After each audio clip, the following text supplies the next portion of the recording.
All right. Welcome back to the 918 Grand Prix presented by Mid-America Outdoors. We are almost on our way for the 4,400 race. Yes. Rounding our day out. Yes. It's been a fun day of racing. These guys are going to be racing into the night. Yes. So a little chilly. They all have their light bars on.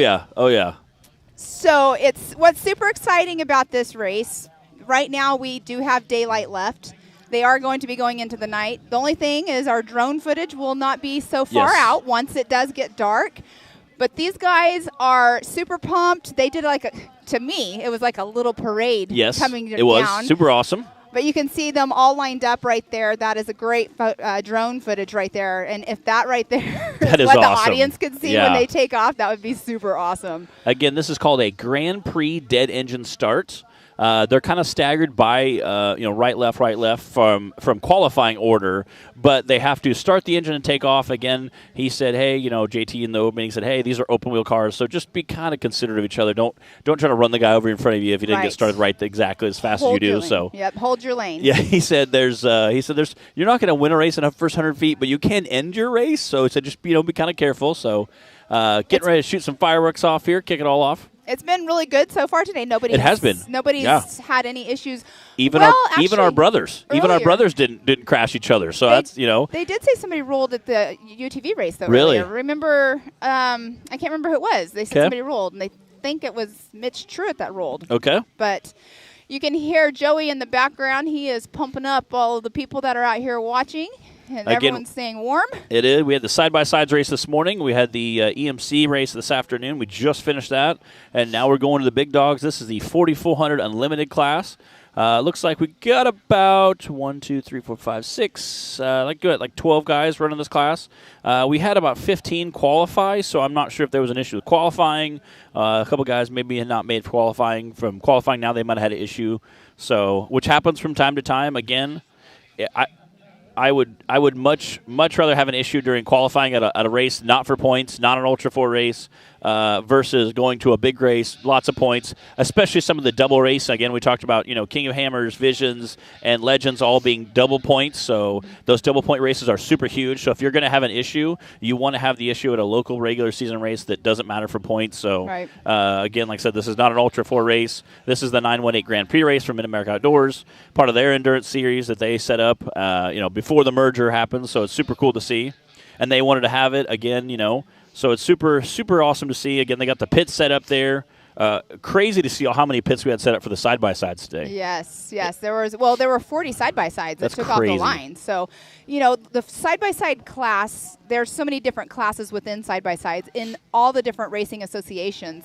And that is the fastest growing class because as we were talking, I believe it was Madden we were talking with. Yeah. I mean, it's an affordable class. It is. I mean, not everybody can go buy a Campbell car or, a UFO car. Yeah. Like, those cars are so expensive. Yeah. $250,000 to $500,000 just to start. A little high side.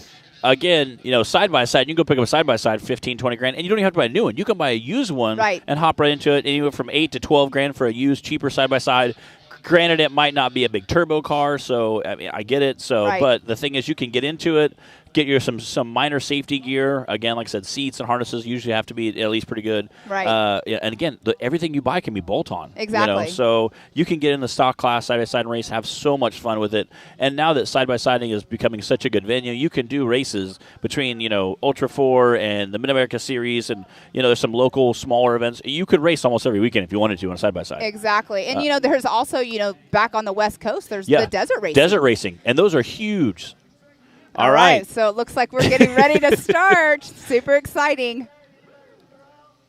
All right. So we'll hear the fireworks. And this is such an awesome shot, too, by the way. Yeah, it is. I love this shot right here. And when you see that big fireball, there we go. The fireball is when they can start their engine. There we go. There we go. And they're off. Oh. And they are off. Look at that footage right there. That's so awesome. Cool to see. I mean, they start and go right into a creek. Wow. Look at the whole shot. That is awesome. I think that's one of the Texas guys there. They got that great hole shot. See, I cannot see right here. Yeah. It looks like Ryan Rockhold.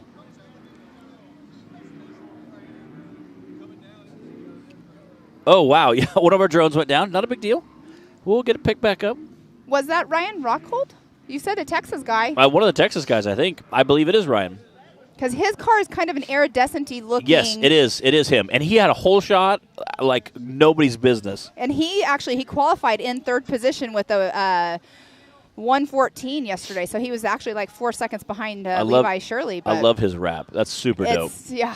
It's not going to be so pretty here in a minute. Here in a minute when it's covered in mud and dirt. And again, I think the course has dried out enough. Obviously, if there's some spots in the shades that might be. Look, there's dust on course right now. Yeah, I say if in the shade, I'm sure there's some snowy parts still, but out in the dry area where the short course is at, I think that's completely dry. And it looks like that could possibly be. I think that's Levi Shirley on Ryan's tail. Oh, I'm sure. Again, Levi qualified very well, too. Levi was the number one position at a 110. I think he passed Levi out of that hole shot. Again, you can go back and watch that hole shot. He came out and set it on fire. So, I mean, he's gaining ground for sure. Pretty positive, like you and I have both said. I think that is Ryan Rockhold.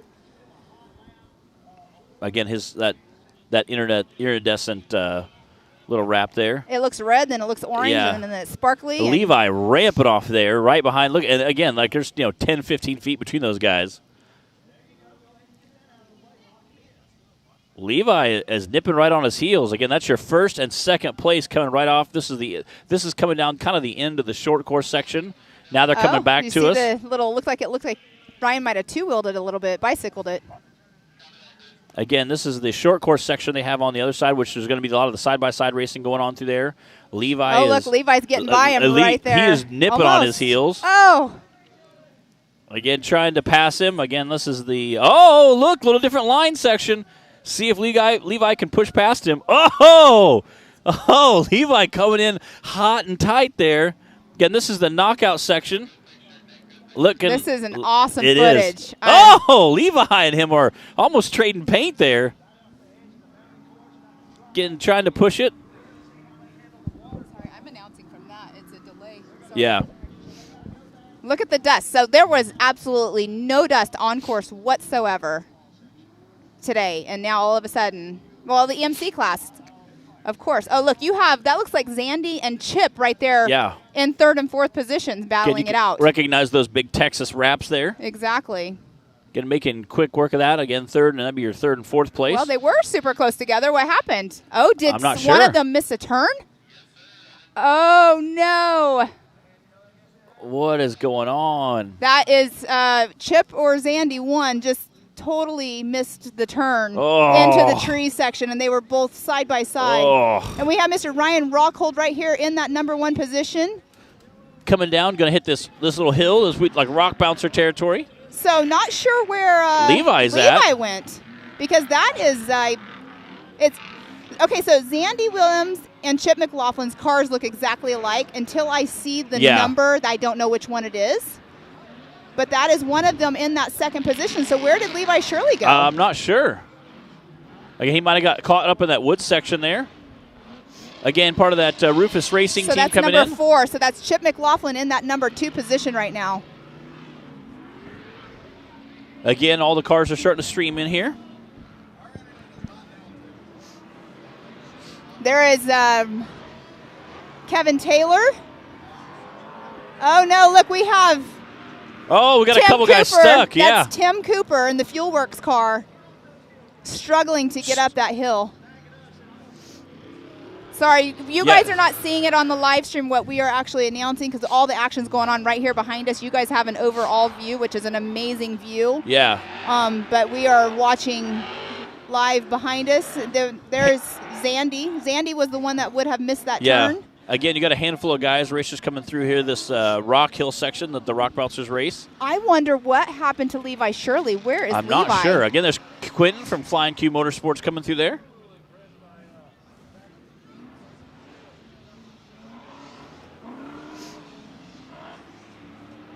Super cool footage, right? I mean, if you were here live watching this right now, you would see so much action right here because there's the bleachers set up, there's the VIP section set up.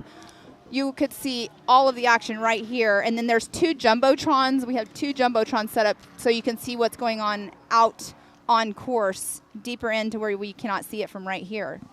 It looks like they're all back into the wood sections now. Man, the start of all the races are always so exciting. It is. But for some reason. So that's Ryan Rockhold. He has the Texas flag, it looks like, on the top of his car. But he does have that iridescent, chrome wrap He is on it. flying through that wood section right now. I mean, he is screaming through that wood section. And some of those wood sections are pretty tight, so to see him actually pushing that hard.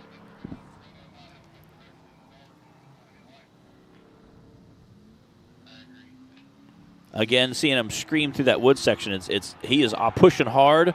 Definitely You can hear the horsepower. Oh, yeah. Definitely wanting to try to hit that $2,500 fastest lap for big cars. Yes. So we'll have to see what these guys' first lap are. I know a lot of guys want to get out there quick and make a statement, especially being packed in like that. I know a lot of guys want to get out there and try to cut some of the pace. Yeah, exactly. Again, there's a great shot of kind of the short course and the wood section put together. And to the Thunder Valley. Yeah, it shows how long that really is, how much track you're really going to cover there. That is such a great shot. Yeah. You guys could see It's right awesome. behind us here. You have the pit section set up, which is super cool. As you guys were watching it and you saw them all take off, Yeah. that was cool to see that footage right there. It was neat. And again, like I said, to watch all those guys take off, especially right behind us, again, it's kind of a cool view. We can literally just turn around and watch all the action happening right behind us. And then obviously the drone footage was really great there, so it's super neat to see that happen. Again, about 17 minutes roughly for a lap of the bigger cars in the EMC class. So I'm kind of interested to see what the big cars in the 4400 class fastest time is going to be. At the pace that Ryan Rockhold is out right now, I wouldn't put it past him that he's not in the low 15s. Yeah, he is. I mean, again, we saw him through that wood section. He was flying through that wood section. Being such a tight course, you kind of have to worry, like, man, just that many trees that close together, you got to be really careful. But right. I mean, you hate to see him tag a tree or get hung up or something. But clearly out to make a statement and try to get that pace. Yes. Was banging wheels with Levi, exactly. And Levi was doing everything he could to try to get past him. So we'll see. I'm seriously wondering because they were battling it out. They were really hard, good. yeah. So and again, going into a wood section, battling that hard, maybe Levi,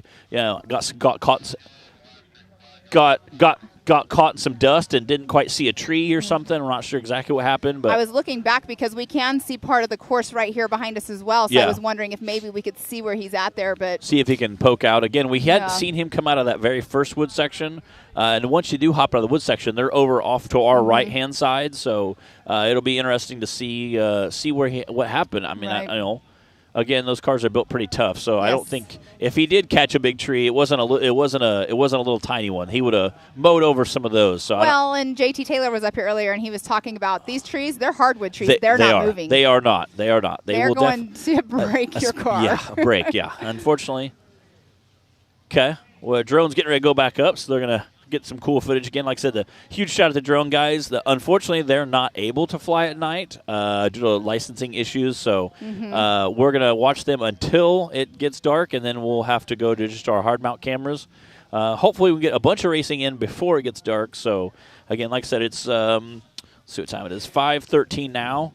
So this is where we're going to need to keep a watch and see what their light bars look like. Yes. So that's how we'll be able to know who's who. Yeah, it was funny. One year we were at Miles, me and Miles were there, and we're doing commentary, and you're looking down like a big long trail, and you just see two headlights or a light bar coming at you. And it's pitch black, right. And it's a super long rock section, so it took 30 minutes for that thing to get up next to you and see what, so it's like, oh, it's a light bar. We got a car, you can't tell a car from the light bar. And you can usually tell the brand, like what a rigid light bar looks like. Yeah, you just see a big white bar going across that you can't see the car, so, and Miles knew a couple of them. He's like, yeah, that's so-and-so. He's like, I can tell by the way the lights are positioned. And I'm like, it's crazy, but. Well, that's the thing. So some racers run certain colors of lights. So, for instance. And different patterns, headlights and light bars, so. So earlier I believe it was Trevor Foltz. He had on.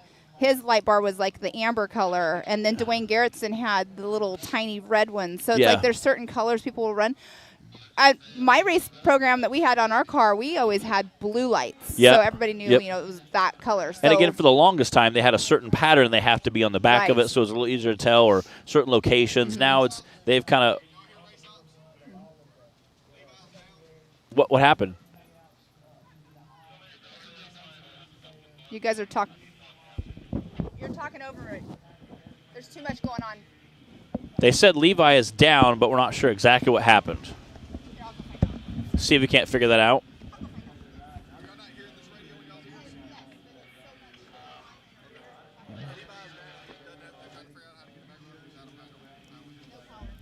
Something with no power.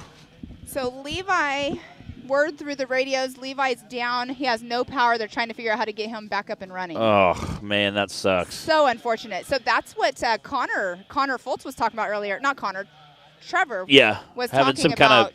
kind He had 5 seconds of no power. Yeah, and he said luckily the car came back on, but again, there's so much electrical stuff, and you know that vibration. All it takes is one ground wire to work loose, and the sensor starts reading wrong, Right. and you lose power to the car, lose the engine. So you hate to see that for Levi, and obviously he was battling hard out there.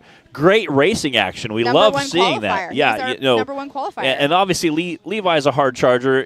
He's not going to sit back and just kind of be okay with second place. Right. He was out there battling hard. So him and Ryan were out there trashing it pretty good. So Yeah, they were. and again, that to me is great racing. Two guys just and picking different lines to see which pays out the best. So super excited to see which lines were going to pay off, but. You hate to see that for Levi, and Levi obviously a great racer, Right. so super unfortunate for him. But we'll see if he can't get back on again. Well, like we were talking earlier, he had the unfortunate, within the first, I think it was, I don't know how many miles it was at King of the Hammers this year, he lost his transmission. Yeah. So very unfortunate. It Miss stinks. Loretta's not being so nice to him. Not Maybe very- she's mad because Yes. he has a new one Yeah, coming. that may be, yeah. Little jelly for the new car. Yeah. The little gremlins are coming out in her. Yeah, you hate to see that. Yeah, unfortunate. But, man, you can see the shade of the trees. The sun is going down. That starts playing with the drivers yeah. a lot. Shadows from trees. You think it's a little farther than it is. You get a little crazy, and Comes into play for sure. That looks Yeah. like a nice little creek bed right there. And a couple of racers talked about hitting that creek bed. Terry talked about how he said it gets so awful cold when you splash in that water. Right. Well, I can't believe it when he said that the towel froze to his visor Oh, this morning. yeah, but if you think about it, like you go to lick a pole and it's cold or I've something, never done that, so. Things stick to you, and your hand can stick to ice when their Right. hands are wet and it's super cold. So Yes, I understand it, but So I'm just it's- like, it's amazing that it's that cold and, out here. and it totally makes sense. Being 18 degrees, you have a towel that's wet, and you have a visor that's basically frozen. Right. And I was just thinking, I'm sure Terry's like trying to get his, I could see his hand stuck to a towel stuck to the visor, trying to yank it off. Like, what is going on here? Well, then you have ice on your visor. That's Yeah. just not good in any way. He said he ended up just flicking it up and just running with an open visor, which you hate to do, but luckily not being tons of dust and not being tons of mud Yes. or being right behind a driver, you can hopefully be okay with just flipping your visor over and running that way. But Right. kind of hope for the flick the visor open and just I always tell people we just kind of blink a bunch and squint a little bit and hope for Exactly. the best. So I know a lot of yeah. guys run the pumper systems, which helps, but it's not In exactly this weather, the pumper. yeah, it's not exactly heated air, so. Well, how cool would that be? Oh, dude, yeah, because I'm sure pumping ice cold air into your helmet's really not great right now. Especially if you get your adrenaline starts going and it's like running, so Oh, your, yeah. your breath Oh, that yeah. can get inside the visor, and then it fogs up and then it freezes. Yeah, I would almost be worried about the fogging up more of an issue this morning than the ice or anything on the visor, but And they make all kinds of defoggers to put Yeah. on your visors, but I Yeah. don't know. They don't really honestly work that well. yeah, we'll see if we can't take it What time did they actually start? It was pretty close to a lot of time. It's 5:17 right now. 22 So- minutes ago. Okay. What's up, buddy? You're hitting with your antenna. How's it going? Yeah. What's Oh. up? What's up? Get your headset. Yeah. Here, can you move this? Yeah. It's So okay. I don't get hit in the face. You don't need to breathe. It's okay. What's up, everybody? We got Clyde Bynum, Mr. National Rock Racing Association, in the booth with us today. You've been a little busy today. I see you running back and forth the trailer. You're on 2 different radios talking, trying to keep drones in the air, cameraman all pointing in the right direction. Correct. Keep us in line. Keep us in trying to line. keep trying to keep Matt quiet. It's a really tough job. Hey, if I would have heard you. Yeah, trying to keep cutting back and forth from action to pits. And So Taylor did inform me that the communication from race ops is not getting to you guys very well. So Correct. I guess there's somebody keeps hitting a hot mic. So we did hear a lot of static earlier, so maybe we should start tuning he it finally out. turned it off because it was just nonstop hot mics. Okay. I did hear a lot of static. You get in my 4 or ears. 5 guys on side by sides leaning over on they're leaning over on the radio. Oh, here All we right, go. Here we go. That is Mr. Yeah. Chip McLaughlin. Yeah. Chip, who was in our booth here earlier. He was sitting, I think, 3rd or 4th when they came by us earlier. So Well, he was our number 2 qualifier. When they went past us, he was right behind Ryan Rockhold as well. So Ryan. 15:44. Wow. What And was the fastest UTV? It was 15.7, it was pretty close to that. Chip. More than Chip. 15 or less? It was like 15:10, 15:17 probably. We Okay. have okay, so the 456. Uh-oh. That is Chad Hunt. I haven't seen Ryan come through, so he might have. Again, he was pushing so hard, he would have definitely broke 15 seconds, but he had to have caught a tree or something because He was he pushing was super hard. blazing through there. For sure. I have no doubt he is probably broke somewhere just because he was pushing so hard, so fast. So Chad's 30 seconds behind Chip. So Chip right now has the fastest lap Wow. of the day. Yeah, I would say fastest lap of the big cars. I don't know about fastest lap overall, but fastest lap definitely for the big I cars. haven't heard anybody faster, but yeah, that's yeah. I mean, even 16:15 for Chad. So at that rate, They're moving. They're absolutely moving. so Chip happens. Hopefully, Chip doesn't happen today. Yes, hopefully he can keep the car together. Do you guys think nightfall is going to make much of a difference for these guys? Oh, Yes, absolutely. 100%. We even as the sun starts to go down. Well, Yes. are some of these drivers better at the nightfall? I or- think so, but Yes. even as the sun goes down, you see shadows from trees. Correct. You Here start comes, looking. Oh, Kevin Taylor. There we go in the Porsche buggy. And the 178, that is Aaron Smith coming in 3rd and 4th. Right There we go, on right next to each other. Tail to tail. I think the woods section you start to see shadows and something that, and It's we've talked to several races about how tight the areas are. That shadow leans one way or the other way. Now Correct. you catch a tree, you break a tie rod, you break a hub, or even puncture a tire. Okay, this is Zandy Williams right here who missed the turn earlier. Other half of the Rufus Racing team here. So he's in the physical 5th position right now. And some guys, I think, when night falls, will push a lot harder. Some guys will be a little more conservative. There's Tim Hooper. That Fuel Works buggy. The 427, I think, is what that number was. I was trying to look on it. Yeah, we've had to learn a lot of new Yeah. new techniques, new technology, new ways Yeah. of doing things. And, Yeah. Was that Nick? Quentin? That wasn't Quentin. I'm sorry. I don't think that was Quentin, no. His is Flying Q Motorsports on the side. I don't think that was Quentin. I couldn't see the side of that one. Sorry, go ahead. Trying to hook screens up that we've never hooked up before and adapters. And I told people we were down here about 10:30 last night when it was like 10, 12 degrees. We're holding poles and Freezing you know, to 'em. trying to figure out, make sure that like- everything's connecting right. like when you put your tongue to a cold pole and it's stuck. That's the way our We just hands were. talked about that. Our Yeah. hands were like sticking to the pole. So, and it was freezing. We were in here huddling, trying to get make sure all of our stuff was working for the live feed, make sure all our cameras are working. Well, we've also got a team that's never really worked. That's Quentin from There's Flying Q Motorsports. Yep. The big Flying Q on the side is a pretty good giveaway there. And again, Quentin, he's been racing Ultra 4. He said, I saw it on YouTube. It looked cool, so I bought a car. Like, cool. That's awesome. I love Perfect. it. Went out last year to King of Hammers, had a blast. Did okay. Some things didn't work out his way, and he said, I learned a lot.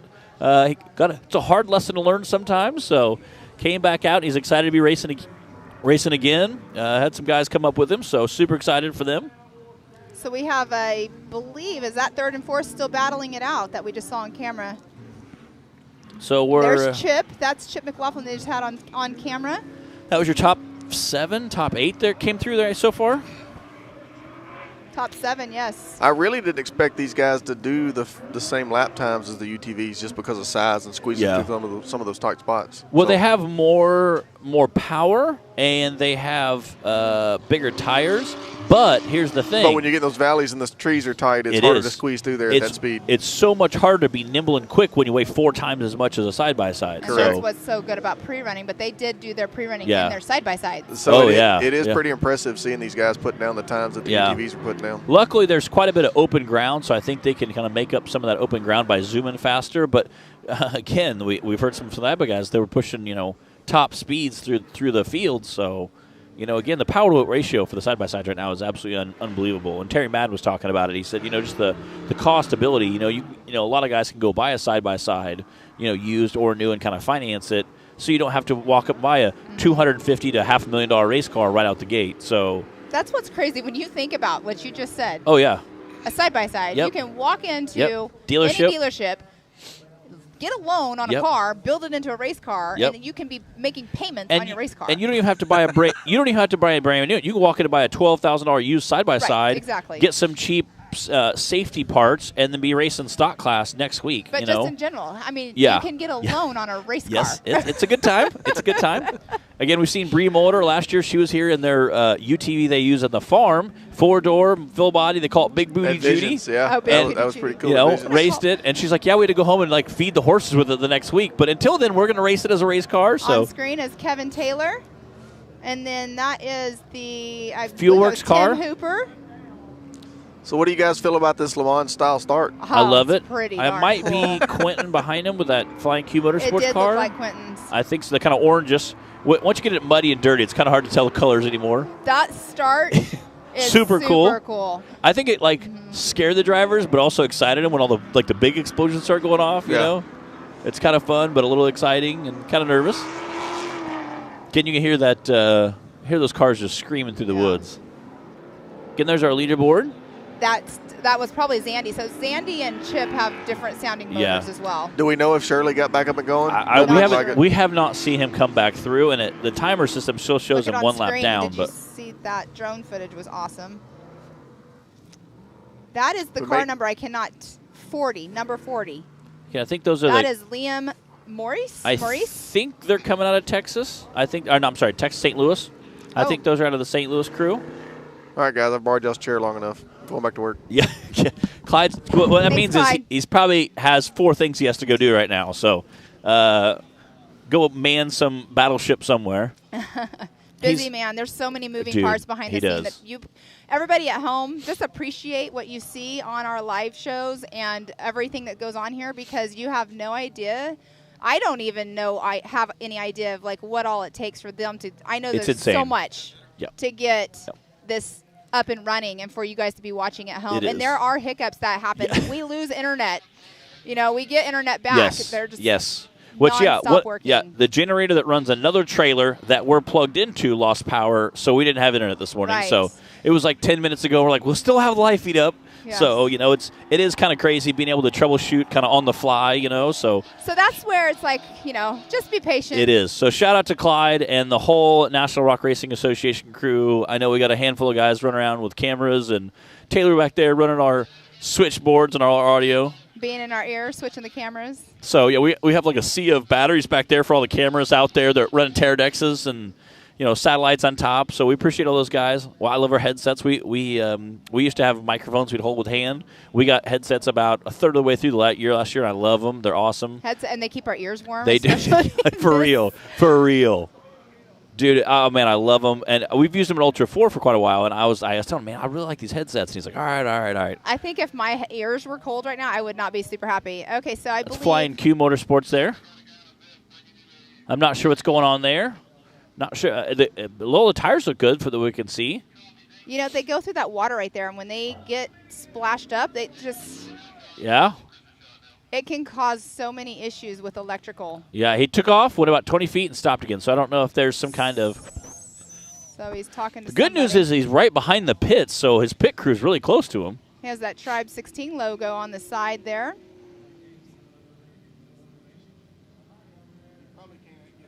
Yeah, trying to figure out. He would go about 20 feet and stop. So I'm not sure if, like you said, splashing through that water, something could have got wet. It can make you cut out your power. I I always laugh.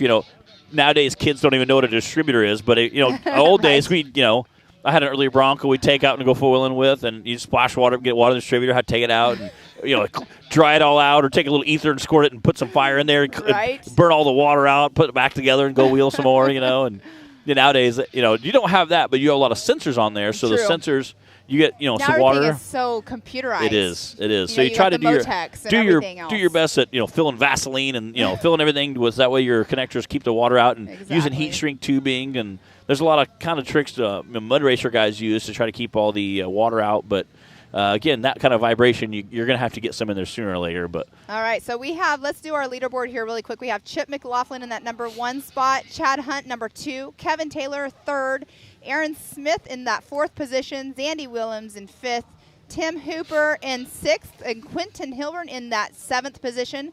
Those are the only cars that have came through on the first lap. Finish their first lap. Yeah. So we have like 5 or 6 guys that have never came through on our first lap. So I'm not sure if they broke in the woods or... We have 7. It looks like we have 14 that started, and there's 15 that started, and there's 7 that have came through. So, yeah. And again, with Levi, I'm not sure exactly what happened with him. Electrical. Quentin, we just saw over there messing with his car. Ryan Rockhold, I mean, he was out front. Smoking it out. And I'm not sure, again, he was trying to set the world on fire. Again, we talked a little bit with this morning, and looks like Quentin's back over there to the booth, so... That's not good when you're seeing the co-driver getting out. It is not. And probably driver as well. And we'll see what's going on with them. Jumping out, trying to see if they can't get the car fixed. Oh, they're looking underneath, so it could be something to do with the drive line maybe. Well, you can't. I don't know.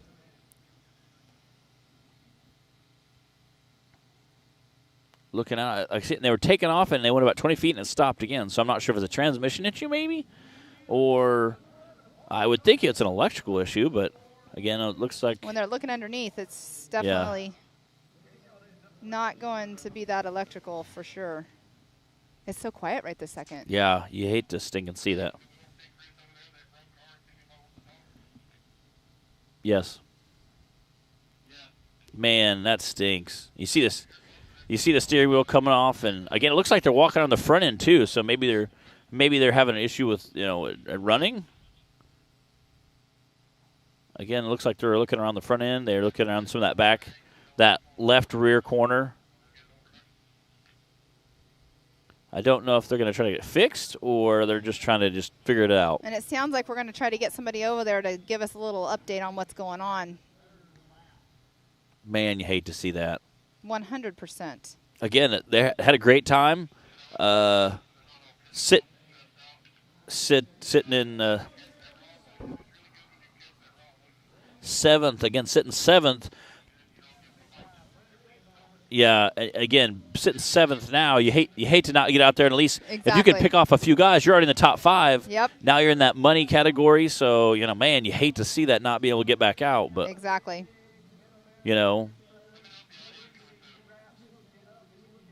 See if they can't. I don't see him mess with it too much. He can still get out there and do a fastest lap. Yeah. I really, really wish I could have saw Ryan's time for the first lap. I know. I was. But Chip came through with the time that I was kind of thinking that he would have. Ryan was setting the world on fire, though. I think he'd have really pushed it up. But again, Chip coming in with 15 seconds something. So we'll see if anybody else can come up and pick that off today. Right. I know as the day progresses, once they learn the course, they might try pushing a little bit harder. So. That was our first lap. Guys, they're working on their second lap currently. These guys need to keep that 15.4 pace. Yeah. So we're not freezing at midnight. Yeah. Oh, could you imagine? I mean, it happens. It is what it is, but yeah.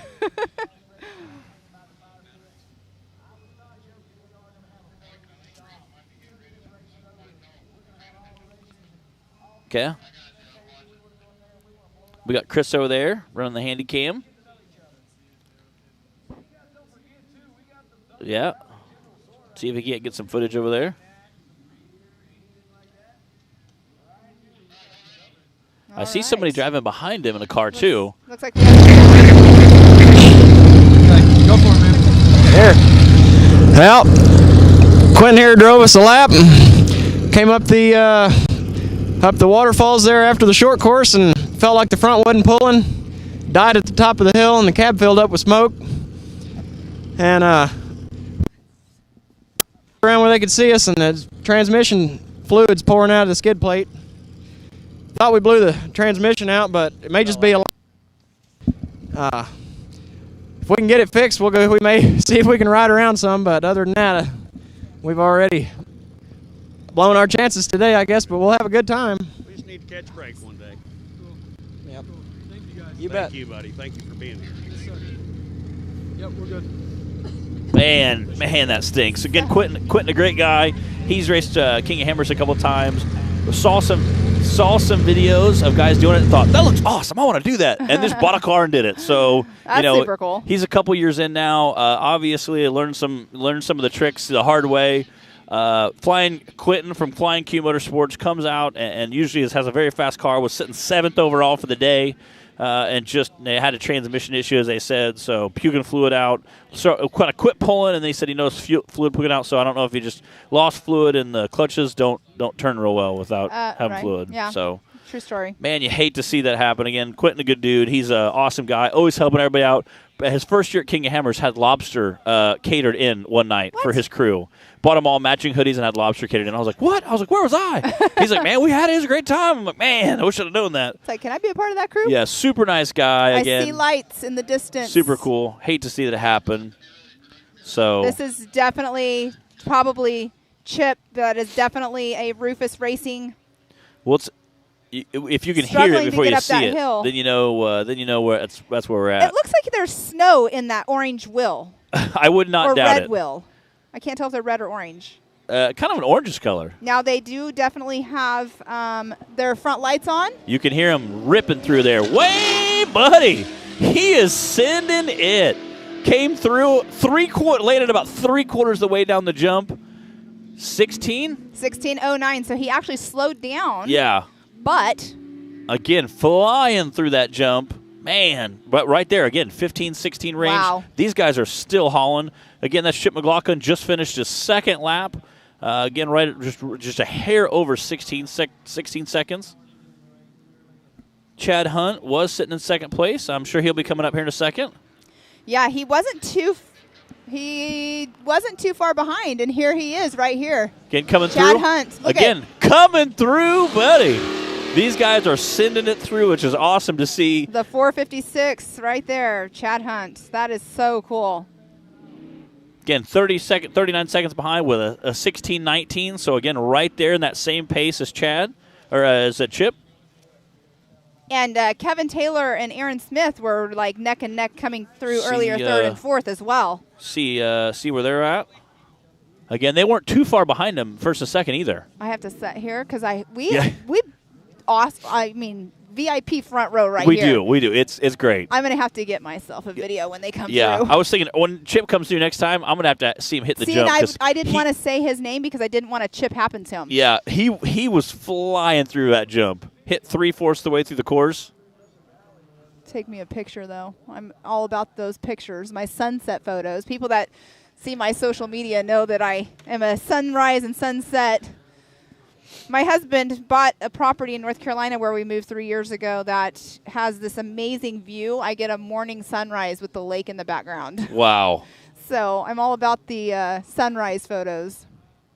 But we do have somebody coming in. There's 2 cars coming in, Okay. neck and neck right now. I can see.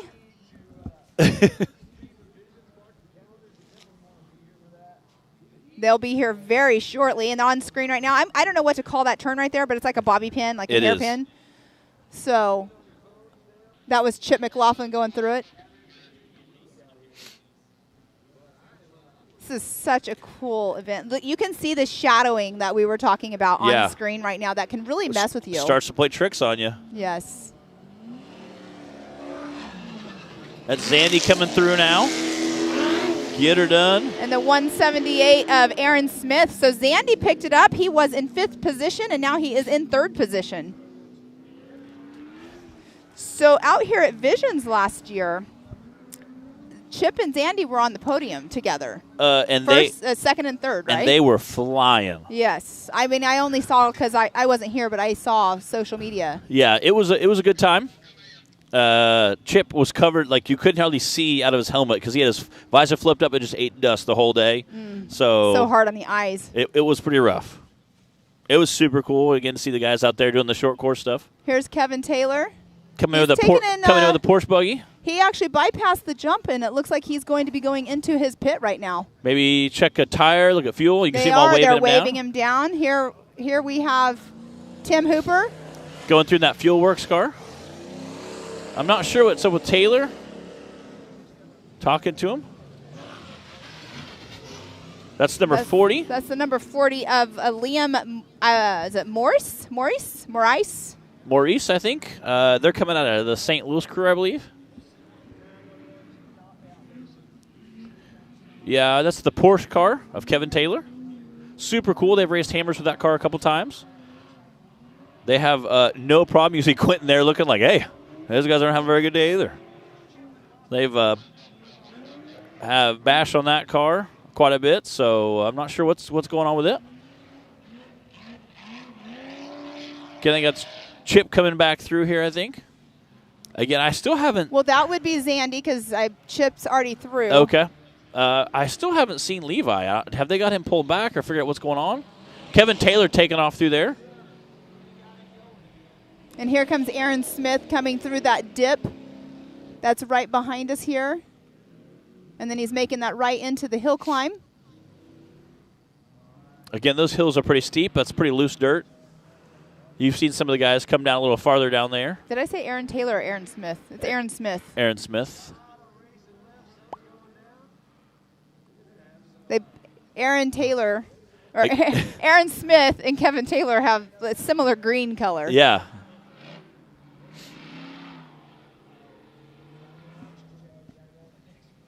And did Kevin Taylor actually make it back out after He stopping? did. He pulled in and then took off. Okay, so maybe just a walk around. Hey, maybe. what's going on? I'm not sure if they had, sometimes you hear something squeak on the front end or something feels loose, so you better, hey, let's pull in and look at all the bolts real quick, and then I'll take off. That 10 extra seconds could be really good insurance for not being broke down on the course another mile later. So Definitely. It's definitely worth the 5-second stop Oh, to yeah. look. So technically right now we only have 6 cars out running still on course yes. that are out on lap 2 out Yes. of 15 cars that Yes. started this race. Which is kind of crazy. Be like, wow, that we've already knocked down that many cars in the first lap, on the really. first lap, yeah, exactly. Okay, so there were 12 cars, getting some feedback here. So 12 cars started the race. And we're down to 6. We're down to 6 cars already. So, So half half. of the cars on the first lap got taken out. But I would say that Levi Shirley and Ryan Rockhold were both battling it out, and there was an issue there. And then Ryan was pushing so hard he might have caught something or had some issue. He was flying. I was impressed. I was thinking, I don't know if he can keep up that pace. Okay, so we have Mr. Chip McLaughlin on. That is him on screen right now, and he's getting ready to come back through. I believe I just misspoke. That is Zandy Willems that you are seeing on screen right now. Because Chip should actually be back in the woods right now. Yeah. That's what I thought earlier. I was I was thinking, looking at how clear blue the sky is because I was looking up at you because you're standing next to me, and then that plane swirled for a second. The cold starts playing with your mind. Yeah. Yeah, I would not want to be blazing through this course, start it in daytime, go to night, just because those trees, they start hopping out in front of you. Yes, I call them jumping trees and jumping rocks. Some drivers do better at nighttime. Some drivers do. We have some drivers in the Southern Arc Racing Series that they'll go. We have drivers that are good at uphill. Some drivers are good at down. I've seen some drivers go way faster downhill than they do uphill. It's crazy. And again, you can pick up a few seconds here, a few seconds there on a course that's only 30 seconds long. So just imagine what you can do on a course that's 16 minutes long. Right. So being able to corner a little faster than the other guy, or go downhill a little faster than the other guy, or uphill, everybody has kind of their niche they're really good at. So if you can kind of round yourself out in the other categories and still excel in that one category, you can really kind of see yourself pull ahead. Again, Chip is clearly just putting it hammer down right now. So yeah, he's definitely walking away right now. But yeah, it's a long race. It is. I honestly, I don't like to say anything about how it's going until I see until them. it's over. Yeah, I don't want to be like, oh my gosh, they're running away with the race or whatever, because in reality, yeah, they have 8 more laps that they have to do, and there's a lot of trees It's going to get dark. Es- The turns, there's anything. yeah. Anything can happen. I'd say especially like Hammers. Right. Hammers is like just when you think somebody's like, oh, this guy's clearly going to win. The next thing you know, he's coasting to a stop. So Well, it was like last year, 2020, when Jason Shearer was yes, in the lead and they ran out of fuel? yep. And his co-driver, thank goodness, he's like, Yeah. what is he, CrossFit person? Yeah, and we had him on camera. Like a drone was 10 feet behind him in the air, running behind him. Did and the he cameraman run with him as well? Maybe. I know they had a drone following him, at least on the way there, I think. On the way back to the pits, they had a drone following him. Yes. Because we're like, holy cow. Because at first we thought it was Jason. I'm like, dude, this guy's blazing. No. And later on, he's like, no, that was my co-driver who also does CrossFit. Jason, his name's Jason as well, Jason Berger. So he's correct? like, he's like, I would like to give a shout out to him. He's like, because I'd have never made that. But that sucks. I mean, to be in the lead Oh, and yeah. to run out of fuel. It's kind of like Bailey Campbell, Yeah. female racer, leading the race, and it was like a $4 part Yeah. that messed her up Yeah. and made her not. It was a water pump issue, I think. Oh, leading overall, leading everyone, Yeah, not I just mean, her class, she but would literally leading overall in the 4400 car. Be the first female. First female ever. She will be. Yeah, yeah. She'll be there. I have good faith in her. Again, She's a great driver. Your dad and your brother sometimes are your biggest competition. So I think they're helping sharpen skills. Exactly. So Yeah. again, JT whipping up here, checking stuff out. Over there talking to Christina.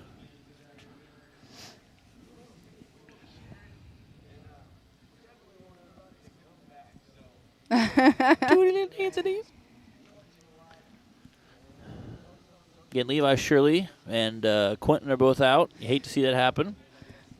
So we're going to have somebody come up here for just a minute and chit-chat with us because he kicked some booty out there today. So let's bring that chair up there and introduce Mr. Colin Truitt, who won our UTV race this morning. Colin, how are you this evening? I am good. I'm getting a little bit colder now, though. Yeah. So how was driving this morning? Was it pretty brisk this morning when you're in the car? Yes, but 100%. My fingers were frozen. I'll tell you that much. That's what Terry Madden said. He said, literally, my fingertips were starting to freeze. He said, at one point, I couldn't even move them. Yeah, I was racing with him a little bit this morning. He was moving good, but, yeah, the only thing on me cold was my fingertips, and they were frozen. You need a heated steering wheel.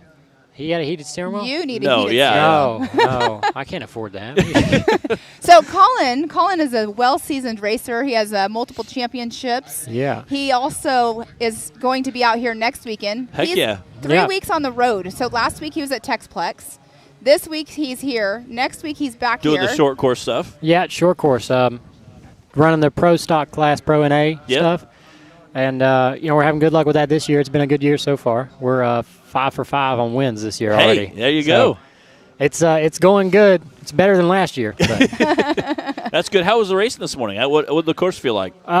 This morning it was still frozen, so it was slick, sliding. You're trying to find traction everywhere. You're trying not to hit a tree, but the track was really fun. There was only like 2 sections where it's beating the crap out of you, but other than that, it was really fun. It's funny because every driver we've had up here has been like, this is a lot of fun. Exactly. I enjoy it. Yeah. So tell us first, what was your favorite part of the race course? And then next, tell us what was your least favorite part of the race course? Well, being as I was a woods racer, I like trees. So the trees were really fun, and I'm glad to be back in trees again, but the short course was pretty fun. These guys put together a heck of a short course, so that was a fun short course. So so what was your least favorite? Least favorite, water crossings. I didn't want to get wet this morning, so Gotcha. I was going baby slow through the water, and I was probably losing time. That It was didn't for look sure. like you were going baby slow. Yeah. Well, not the first few laps, but Right. No, so the style start we did, I know at the Mid-America race, or not Mid-America, what is it, the Mid-East series that you race? Yeah. That's kind of the similar. land rush, dead engine start. Yeah, we did that in woods racing. We did it for a long time. And explain what a land rush dead engine start is. Everybody all at once, and cars are off. As soon as the flag waves, you crank it and hope for the best. Hope for the best. Yeah. So here's something I was actually talking about, because the UTV World Championship I've raced before, and sometimes when you turn the car on, instant from completely off on, the power steering won't kick in right away. Oh, yeah? So do you start with the key on that one click before turning it all the No, way over? I usually turn it on and let it set for a little bit. So normally we get like a 10-second warning. And here. when they say 10 seconds, about 2 seconds in, you turn the key on and you just wait for them to drop the flag or throw the flag or whatever, and you just turn it. I mean, My RS1 usually starts just like a rocket ship, but this morning I'm going back and forth with the pyrotechnics, whatever they're called, fireworks things. Yeah. It didn't want to crank, so I was like 11th out of the hole. 11th out of the hole. hole, but you didn't do too bad. Did you ever battle with your dad out on course? Right in the short course right over there. Apparently I passed him, and then the next corner he rolled over. So. Oh, okay, he was the one that rolled over. Yeah. Man. Oh my goodness, because I've co-drove for your dad at the Stone Scramble, and what was that in Kentucky?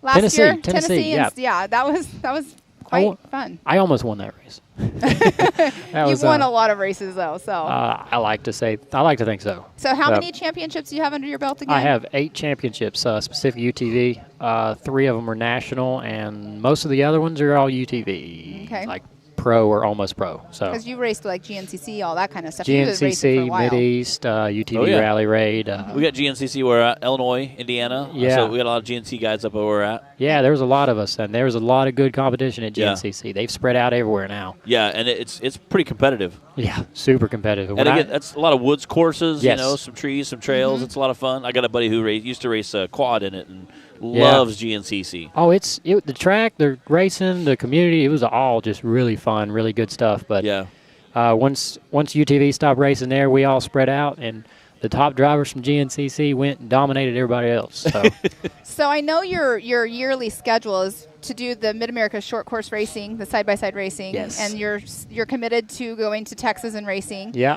After today, do you think you might try to push a couple of the East Coast Ultra 4 races at all? There's a few Possibility? that's on our schedule, but our schedule's pretty packed. Like at least twice a month, we're leaving to Oklahoma and Texas. So we'll be for sure at Visions and Legends of Fall, but that's the only ones we can guarantee Gotcha. right now. Yeah, So you have a full schedule for sure. full packed. I mean, we looked at it, put it all on a calendar, and we're like, can we do this? Yeah. Right, exactly. I It's mean, one you of do those- this all the time. So. All the time. Yeah, this is kind of what I do for work. And you have So, quite a few sponsors. You gave me your sponsors in a message. So I you did. have quite a few It's like people. a PDF file. Right. It's like, hey, by the way, I'd like to I thank know. all of these people. I know. Do She, I need to pull it up for you? You probably do, because it's a lot. I mean, you Here, told me to let's send do you a that. list, and I started typing it out, and I'm like, okay, this is licensed. This license is getting pretty big. Okay, Sure. so we're actually going to go to a commercial really quick, and we're going to come back, and you can tell us about All your right, sponsors. sweet. So let's go to commercial. All right.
All right, everybody, welcome back. We had Chip McLaughlin while we were on break just blaze through. So I think he's starting his 3rd lap now. He is on his 3rd lap So right third now. lap, blazing through. Again, he's still our leader. Again, hopefully, fingers crossed, he can hang on to that lead. And again, it's been 20 seconds probably. So It sounds like someone's coming through right now, possibly. I said I know he had a little bit of a lead.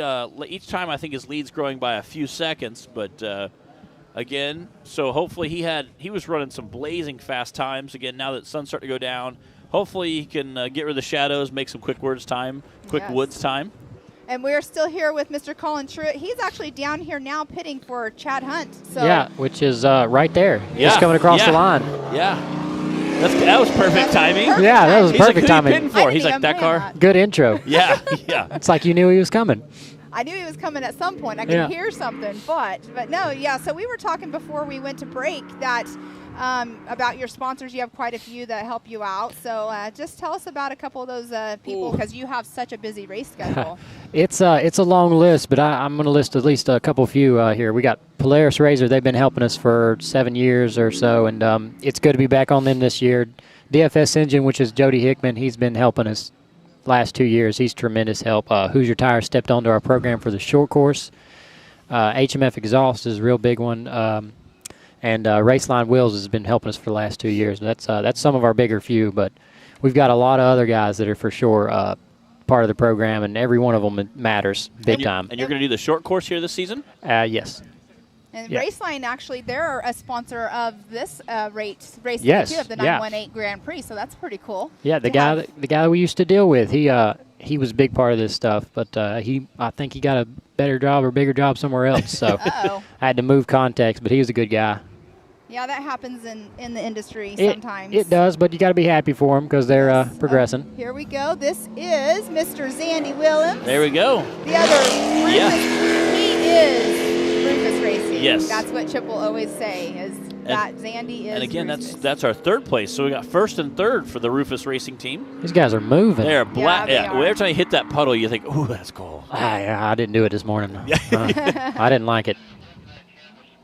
Yeah, again, to seeing the guys back, Terry Madden was saying that there were some big puddles back there. Yeah. He said it was pretty chilly. There were some sections that were basically just running water the whole time. Yeah. So you're out there trying to dodge and weave out of water, trying to get wet. He actually told us that his rag, he asked his co-driver for a rag, and he went to wipe his visor, and it froze to his visor. Yeah, I came in for a pit. My visor was frozen closed. I couldn't get it open, so they had to pry it up. You came in just fueled and went, right? Yeah, just Yep. fuel. So we put in 2.5 gallons, which was half a gallon, almost too little, because Oh, I was really? running out of fuel in the last lap. Ooh. Oh, no. And again, Okay. that pit strategy comes into play big time when you're running 10 laps. And here we have the 178 of Aaron Smith. Again, having Yeah, that. it does. We did a lot of endurance races when we Yes. started, so we had to figure it out. But Yeah, and having that pit strategy plays in huge because if you don't want to put a whole bunch of extra fuel because that weighs your car down. But Yeah. not having enough, we've seen two guys already have to jog back and forth with fuel Yeah. cans Yes. just today alone. So Oh yeah, I was. So we did 2.5 gallons because it was faster to pour 2.5 than 5. Should have done 3, but as soon as I hit the short course, I jumped for the white flag lap, hit the short course, went around one corner, the car went blah blah blah. Oh, Blah. So oh, you knew. yeah, I Okay. was like, whoop, I better baby it now. yeah. So it died one time on the final lap, but it still came in, had good enough cushion to get it in. Thank Yeah. goodness. Look, you can see the sunset is going to definitely start playing a factor Yeah. here for these drivers. Hopefully don't get much more colder. Yeah. We were talking about, hold on, we have Tim Hooper just coming through. Nice. Gilmer's That was a car. nice launch. Just airing it out. Yeah. So we were talking earlier, and you as a driver and doing a lot of woods racing, it's like when the sun starts going down, it starts playing with you a little bit. The It shadows. does. The tree shadows and the holes don't look as dark Yeah. or as deep, and they are more deep. So it's, these guys, they got big headlights and stuff. They're used to running it dark sometimes, so they got stuff to light up the world, but it still mess with these shadows and everything. So And that's what we talked about, having the trees start to get shadows and they start kind Yeah. of growing or leaning, and you think you can hook a corner a lot tighter than you can, or you think you have more room on the outside you can. So Yeah. that starts Yes. playing. And trees don't really forgive too much. no, Trees they don't. don't. They don't care about you. They really don't. Don't care And the about one you. thing too, it's like, I mean, it's not a huge factor here, but like when we're racing at certain venues that have large rocks, like in Yeah. race course that you're avoiding the whole time, when it starts getting dark, that's when you're like, oh, you got to remember Yeah. where those rocks Yeah. are so you don't hit it in the dark. I haven't done any super crazy technical races in darks. I think some guy just went through the pit. Yes, it Yep. did. And I'm not, that's the number 40 of Liam Maurice. Is it Maurice or Morris? I think it's Maurice. I'm not going to take a shot at that. Yeah. It's spelled Morice. Maurice? Motor. There we go. Okay. Yep. But looks like a tire change. Yeah. Probably is. I'm hoping I can stay up here during my guy's pit stop. So Yeah. There you go.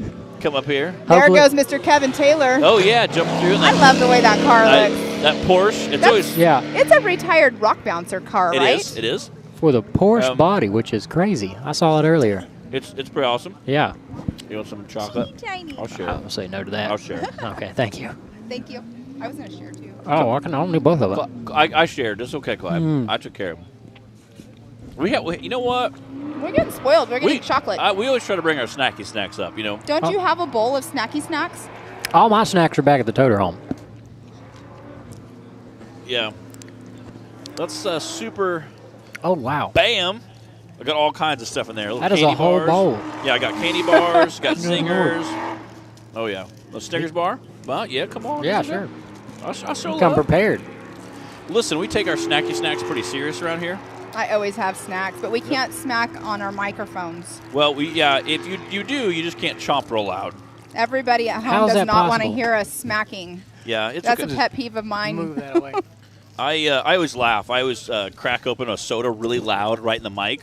I've done it with Bree before, and it's super funny.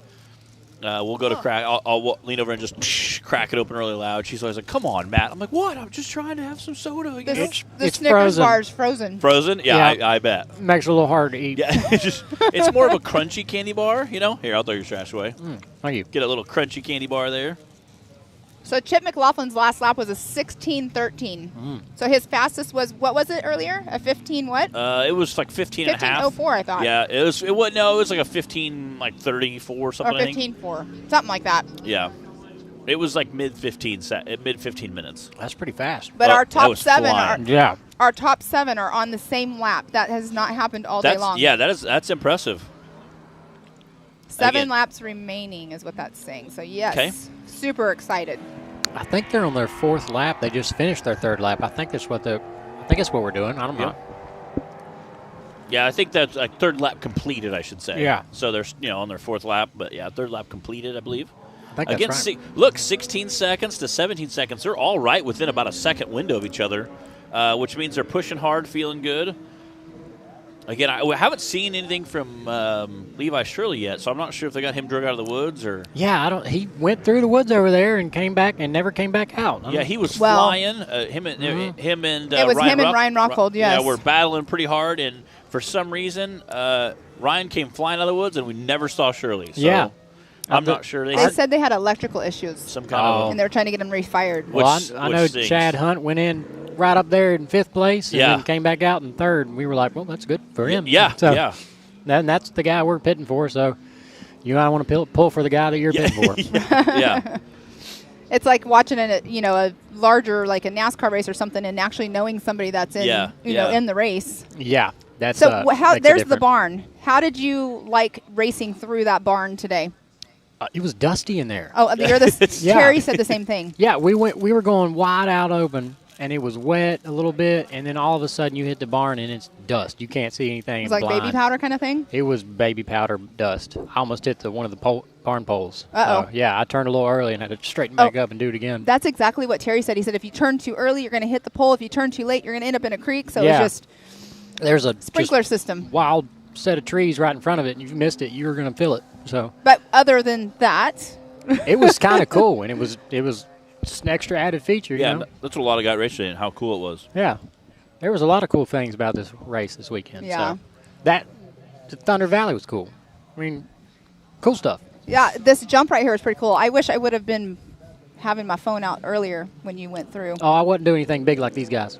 These guys are flying, especially Chip. Look at the video he right is now sending going it. through. Oh, you can see the dust kick up as soon as he Yeah. went into the barn. Super dusty under there, and then you get back out and it's slick as ice again. But the crazy thing is this morning we were racing in ice and wet mud, and then all of a sudden there was a spot of dust. Yeah. It was not even Kinda- the barn. kinda funny, yeah. Yeah, not even the barn. There was a straightaway back there that was kind of dusty. And we could see when the EMC race started, there was also dust that was kicking up, and you could tell like in certain areas it was already drying out just a little bit, just enough to, kick the dust up. Just enough to change your whole game plan. Mm-hmm. Yeah, just enough to change your whole game plan. Yeah. That's a good way of putting it. Again, you can still see some of that sunlight there. It's quickly fading, so it'll be interesting to see how that plays out at nighttime. I think these guys are going to finish in the dark. Oh, We yeah. even looked at the temperature. Cold.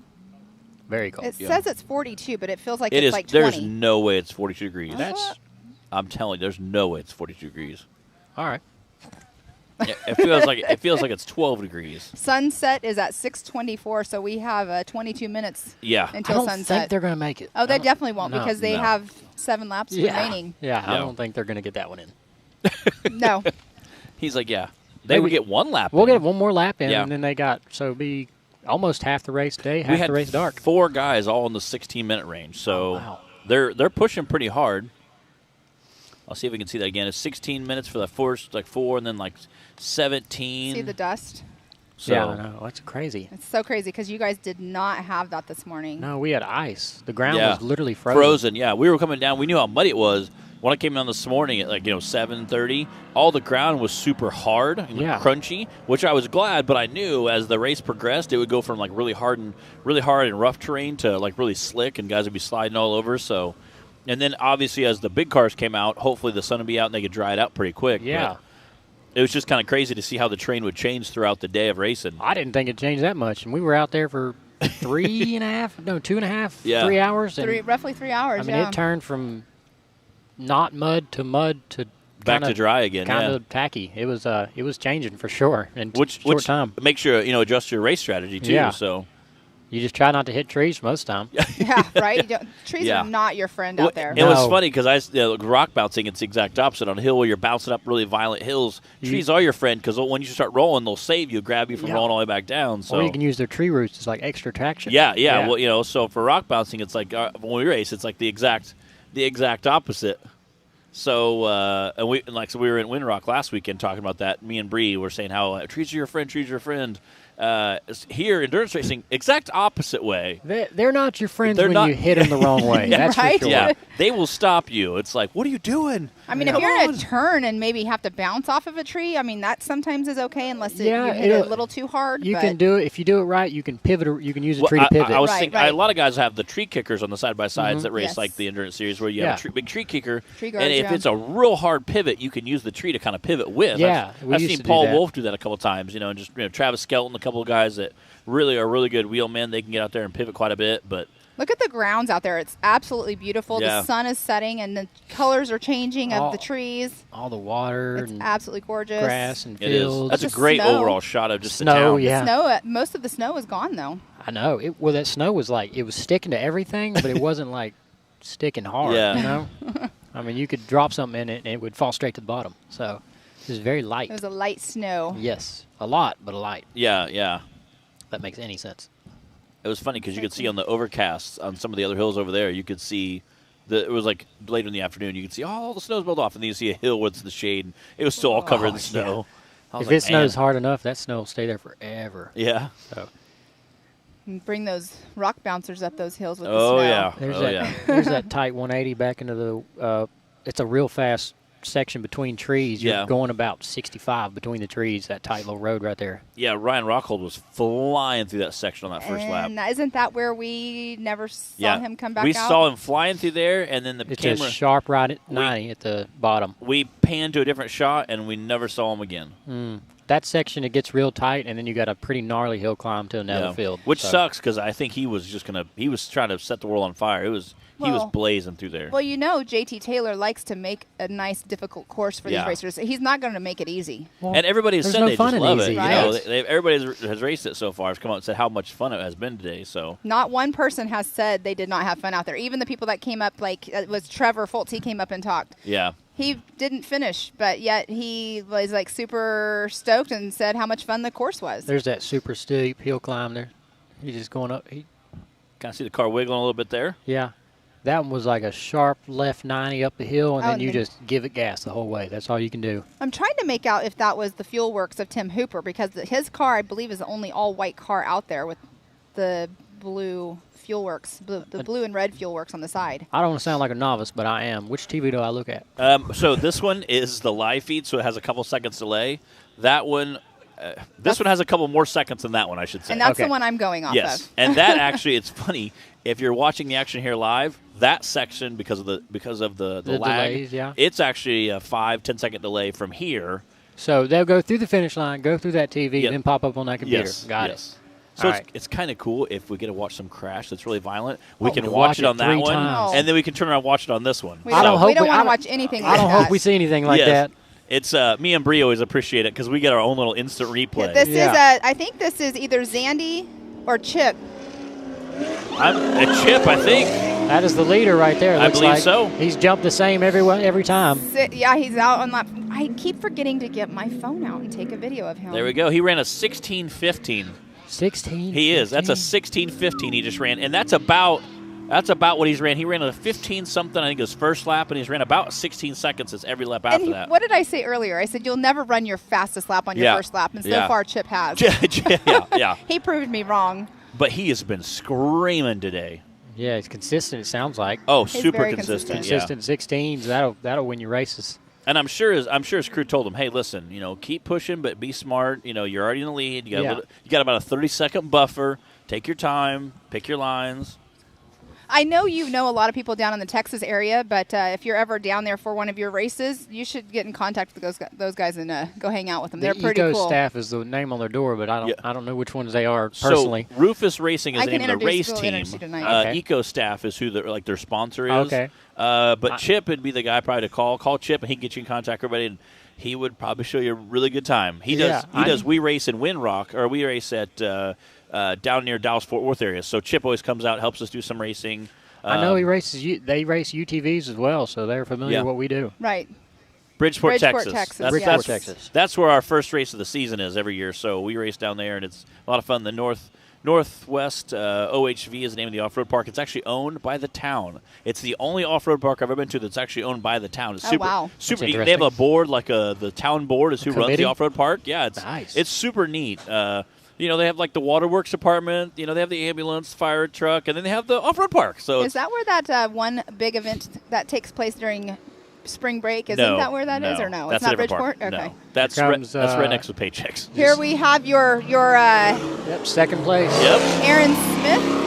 Nope. Nope, Chad Hunt. I'm Chad sorry. Hunt, yep. So my bad. That yeah, is- and Chad, he qualified in 10th position, so he's running in second right now. I know. We were talking to him over there the first time we met him, and he's acting like he wasn't that fast. He's almost 2 minutes behind Chip. Yeah, a minute. Yeah. A minute, about almost 2 minutes. 1:56. And 15:56. So 16:56. So really close to Chip's time. He's a couple, 20, 30 seconds behind Chip. I think he's playing it safe. 40 seconds. Yeah. But again, if you're in second place and you're very comfortable in second place, there's no point in pushing it and trying to break the car. Especially if the guy in front of you is pushing down, putting down really, some really hard laps. Yeah. Because again, like I said, anything can happen. It's an endurance race. It is. Yeah. So I mean, if there's 6 laps remaining, so at some point Chip might bring it down a notch. Yeah. Because why risk it? You can hear the next one coming. This should be Zandy coming in behind us. Yeah, he was running in that third position earlier. You can hear it. Can you hear it, Colin? I'm not gonna lie. These things sound awesome. Awesome. They Here are. he comes, yeah. right here. And Zandy, he's been sitting it too. He was a little more mild on that He one. was. He seemed to tone it down a little bit on that one. See what his time was. 16:43. That's still hauling. I think they're jumping far enough over the water to not get wet.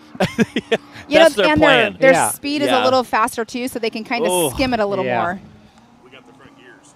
Oh yeah. Yeah. Oh, come on now. The front gears. Oh, we have Mr. Ryan Rockhold over here. I'm gonna hand my headset to him. Okay. I'm gonna let you guys talk to him, Okay. and he can because Yeah. he was leading that race. So, Ryan, come on up here for a minute. Chit chat with these boys, because this is Colin Truitt. He's in your area quite a bit, and anyways, he was the one who won the UTV race this morning. So here you go. Oh, how you Here you doing? go, Ryan. Ryan, you need to go back and watch our live feed. We were talking to you because you were setting the world on fire this morning. Yeah. So the thing is, I bought a new car, and I told everybody we're going to come out here and finish the limits on that old one. You and were figure out what was going to happen. You were setting it on fire. You and Levi were battling. I mean, a couple points you guys were like touching wheels as you were skimming through that knockout section. He actually crushed my rear bumper. Are you serious? On those, it looked like bouncer heels. it looked like he got into you, but I was like, maybe they were just getting close, you know? Yeah. No. So you guys were battling right out of the gate. hard. Wow. Yep. Whole shot. You need to go back and watch your whole shot because you smoked it. Well, that's what that car is essentially it's set up for. Is I knew I was going to be a little outwheeled on the IFSs and the short course and stuff. So we put in the 620s and we let her eat. Yeah, it took off. The launch was incredible. Go back and watch. You came out leaps and bounds and got the jump on Levi and smoked the short course section. Came out with the knockout. We're blazing through the woods and I was saying one of the short sections through the woods. You were flying, and I was like, he is smoking this course. Yeah. And then the next thing we know, we've seen a bunch of cars coming, and we didn't see yours. Love the wrap, by the way. The wrap is awesome. Yeah. So Is that the chrome gold or what? it was orange chrome. Oh, orange Because chrome. all I had was orange wheels for the weekend. you're like, hey, it works. Yeah. So what happened in the woods? So we actually, it was that hard 90 and going up the hill. Okay. And it's got a little lip at the top. And I was a little offset when I was trying to miss the tree. because I was already setting up for the corner. Yep. And it gave me a little bounce and shock loaded the front and popped the gears. Man. Yeah. So I'm betting it's a ring gear, something pretty simple. Yeah. I've got gears in the trailer, so. Yeah. And again, something that simple, that easy. We always talk about, the $2 bolt can take your that can end your race day. So a set of gears is pretty cheap, pretty easy fix. You hate to have it happen in a 10-lap race because you don't have enough time to get it fixed. Right. But was that lap 1 or lap 2? That was 1. Lap I 1. didn't even make a lap. Yeah. That's the worst. And he was leading the entire pack and smoking the course. I think we I were was so watching excited to his see line. if you're going to. Yeah. I said he is on pace to be the fastest lap of the day. And I had it in my mind. I wanted to touch 14. Oh, That's dude, where I was it wanting. would have been awesome. That would have been flying. Yeah. He was going fast enough. He could have. Because when I pre-ran, I could shift into third in a lot of those corners in those back in them woods and the trees. The tight ones, yeah. And in third, I'm running around 80ish. So I mean, that car moves in the woods. You could tell. And again, like I said, we go back and watch your live. You watch the first couple minutes of the race. You were hauling through there. Yeah. And I was thinking, dude, this guy's definitely going to be our fastest lap of the day. Yeah. Super excited. Again, hate the fact you. Yeah. So you picked up the new car. Tell us about it. It's an IFS, Jimmy's car. Okay. The more I drive my Strat Axle car, I don't know that it's going to be faster.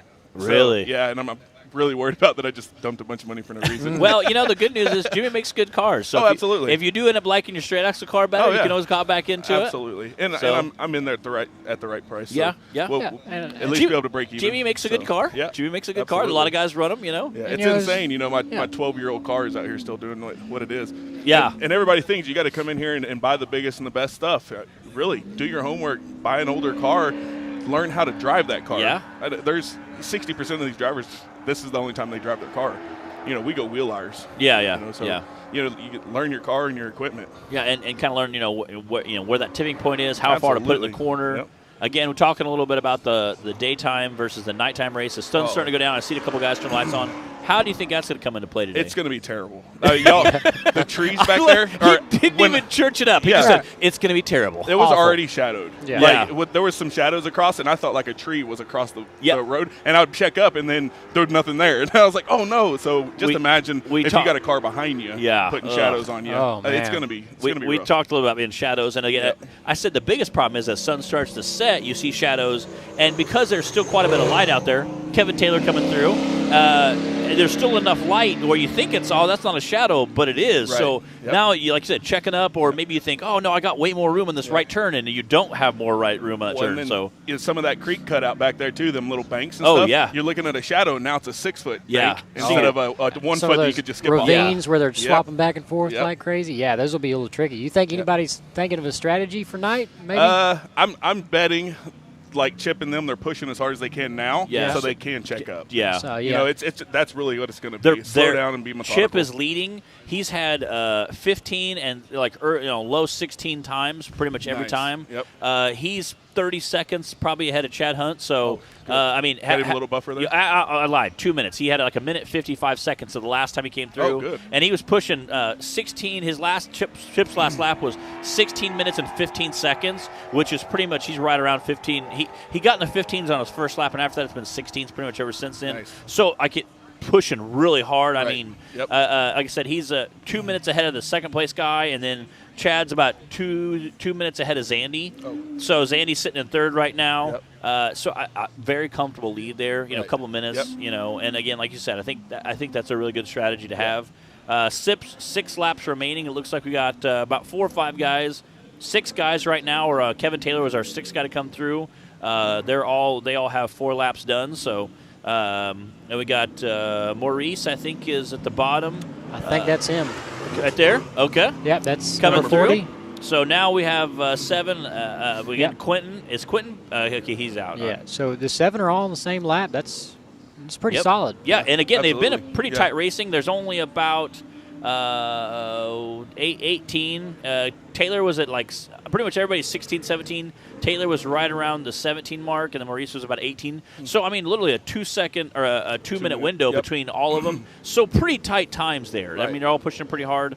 And like you said, it makes a lot of sense. Push hard in the day and then kind of take your be a little more You're going to have to conservative. back off. You're Yeah. gonna have to. And that was my plan. Was I was going to go in as hot as I could for the first 3, do a fuel stop, and then come back out and Get a big lead and how try many gallons your car massage hold? it. It'll hold 40. Yeah. But driving it like I was, I get about 1 and 3/4. I don't think those 40 gallons are going to last long. Yeah. You might have to refill after every lap pushing that hard. Right. Again, it was super impressive to see. Right. I mean, when you're out running Levi Shirley, you're doing something right. You know, that guy's been a champion of Ultra 4 for a while. So I mean, and the guy he's crazy fast. Yeah, crazy and again, that's I knew if I didn't. The way my car was set up, if I didn't get him on the jump and basically hold him off, I was never going to beat him to the trees. And even watching some of the line right before you got the knockout, we had an aerial view, a drone ahead, watching you two split off and take different lines. I was like, oh my gosh, that was good. It was super neat to see, just good old-fashioned hardcore racing. Right. So you'll definitely have to go back and watch a live feed. It was really, really neat to see. And like I said, it sucks you're out for the day, but you got a new car. It's part of it. Luckily, Mid-America is pretty close to Texas, so you guys can do some racing. So I'm from Colorado. Oh, Colorado. Wow, well, you're a ways from home. Yeah. Wow. Yeah, I think it turned into be 13 1/4 or so. Wow, yeah. Bit of a drive. About like my drive. So. What's Utah from you guys?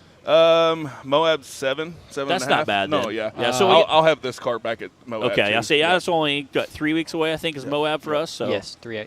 I'll probably just throw the other gear set in and try it that way. Yeah, heck yeah. So check it out. Like I said, it bummer for the day, but hey, it's part of it, but yeah, it is. I guess you can use it, chalk it up as a learning experience. Right. Yeah. Well, the biggest reason I come this weekend is because I'm coming to win Visions. Oh, yeah. Visions I'm not just going to show up. It's going to be a big race. Yeah, again, absolutely. And I'm assuming the course is going to be pretty similar to this. I don't think we'll get snow, though. In July? Yeah. I think we're going to have other problems. The pool will be open. Concerts will be happening. I'm excited. This year at Visions, last year at Visions, it was a very good time. Lots of fun times were had. So it's a really good time. You can have as much fun as you want here during Visions. Absolutely. So it's a lot of fun. Again, like I say, I have all kinds of cool stuff going on. The concerts. And last year we were at a concert, and all of a sudden we see a guy get shot out of a cannon and lands in a net. I'm like, what is going on? And Jason's like, yeah, we brought that in. Like, he didn't tell anybody. He just added it in. Totally normal thing to do. Like, that is not normal, The facilities here are amazing, and I want to.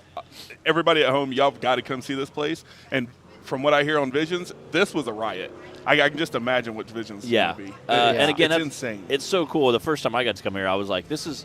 And I had heard some people, it's neat, they have cool, blah, blah, blah. And you come in and you're like, this place is awesome. Nice big wide concrete entrances, lots of RV hookups, heated and air-conditioned bathhouses. I mean, lots of showers, lots of bathrooms, Yeah, there's like 15 rows of showers. And they're individual showers. So you walk into a bathroom. With a bathtub. You have a toilet, a bathtub, and a shower.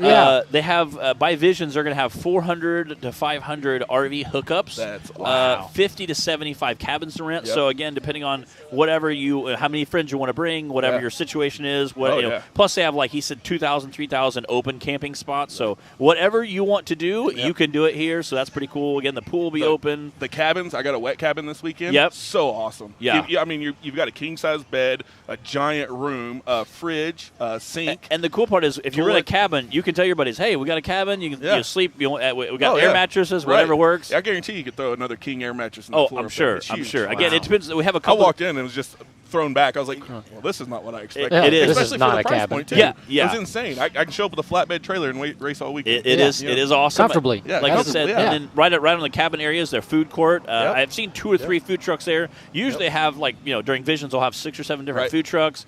They have the carports where everybody can eat it underneath it. It's so much fun. All the awnings. You can get out of the sun if you want to. Or wash bays, clean your cars. Yeah.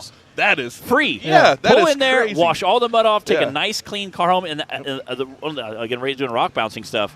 The super nice thing, you pull in, you wash all the mud off, so if you do have to go home and replace an axle, you now can back a nice clean car into the shop and start working on it. It's so nice. Plus you're not hauling it all home, That's some things most people don't even get. So. No. I brought my power washer because I didn't even know that. And then I showed it, I was like, that's awesome. Yeah. I don't need this anymore. Throw it back in the trailer. And they had one location, and too many people were waiting, so Jason's like, we'll fix it. So the next time we were here, they had another one. I'm like, I think there's 3 or 4 bays now, and then they said there's one here at the pavilion. Yeah, they have 2 different locations for them, so that's what's super awesome. Again, this is my first time here too. Yeah, this is blowing me away. It is, and like I said, it's and what's crazy is every time I've been here, they add something completely different. Right. Like, it's like, what is going on? The drag strip, he's like, yeah, we're today on the live feed, we got him down here, and we were quizzing him on some of the cool stuff coming out. And he's like, I can't tell everything, but he goes, we have a dirt drag strip now. He goes, we're going to try to add a sand drag strip next to that, and then an asphalt drag strip. And, I mean, their drag strip, I thought it'd be like, it's just 2 little dirt lanes. No, it's professional timing, scoreboard. I mean, it's like going to like a true drag insane, strip. yeah. Wow. It's awesome.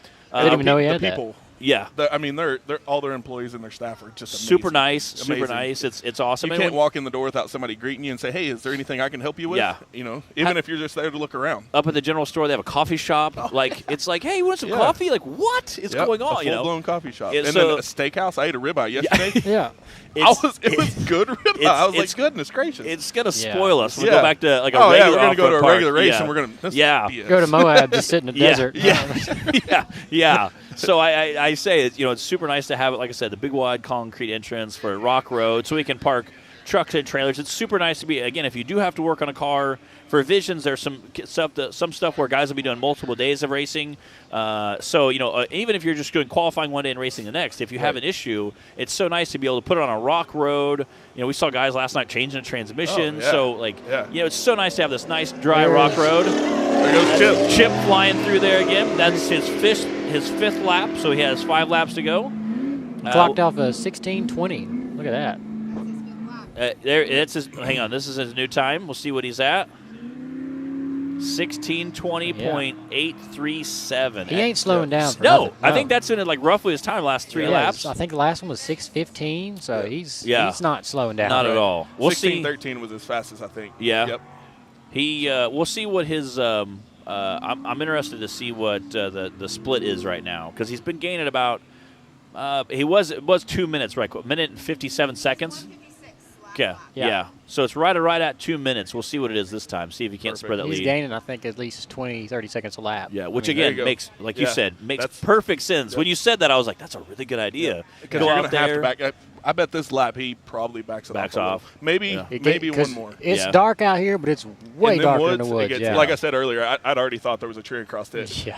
So, And Yeah, you had and plenty that- of sunlight. Yeah, that there, was yeah. quite a bit of sunlight. Oh, yeah, so, absolutely. So, and again, they're talking, and we started this race at about 4:30ish. We're probably going to be out here for 2.5 hours, so it'll be closer to 7. It's 6:25 now, so we're about about an hour away from the finish of the race in theory.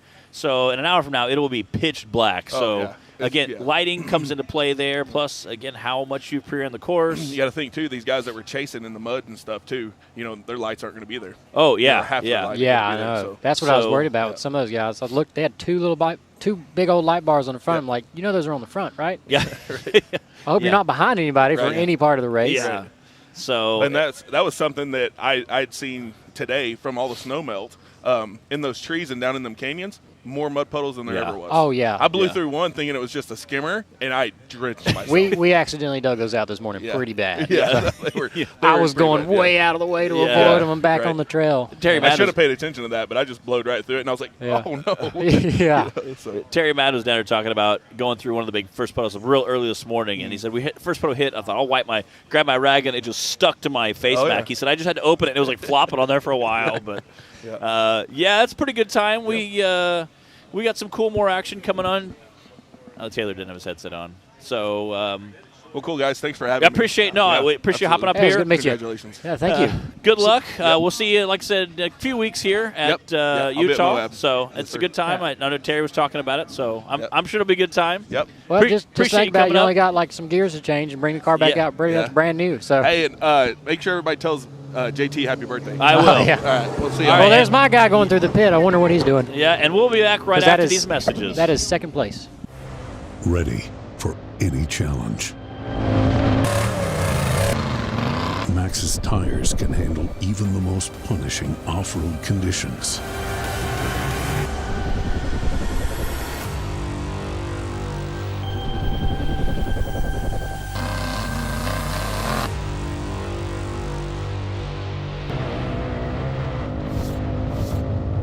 Maxxis tires.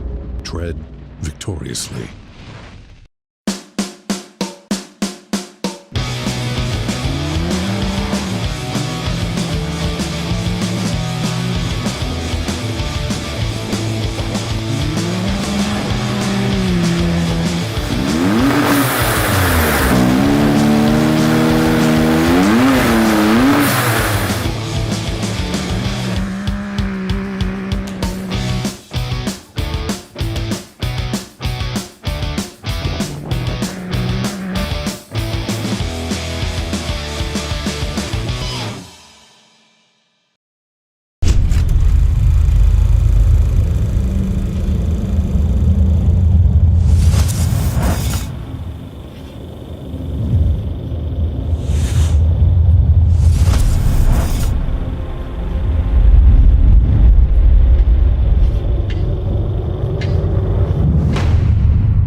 tried. We just couldn't get longer life out of our belts. That's why we were so excited when we found these new Gates Redline belts. They have a super simple 3-step process for breaking in your belt the right way. Clean the sheaths with a Scotch-Brite pad. Remove any old belt residue, glazing, oil, or debris on the clutch sheath area with alcohol or acetone, and make sure the breather tubes are free of any old belt material. Step 2, install your new Gates Redline belt. Step 3, perform 2 10 to 15 minute heat cycles, giving it easy throttle on flat ground. Then, you're gonna repeat for the second heat cycle. The best part, the process is so simple and easy, it really helped us with our competitiveness. All right, we are back, and it's getting a little dark now. We see some light bars kicking on.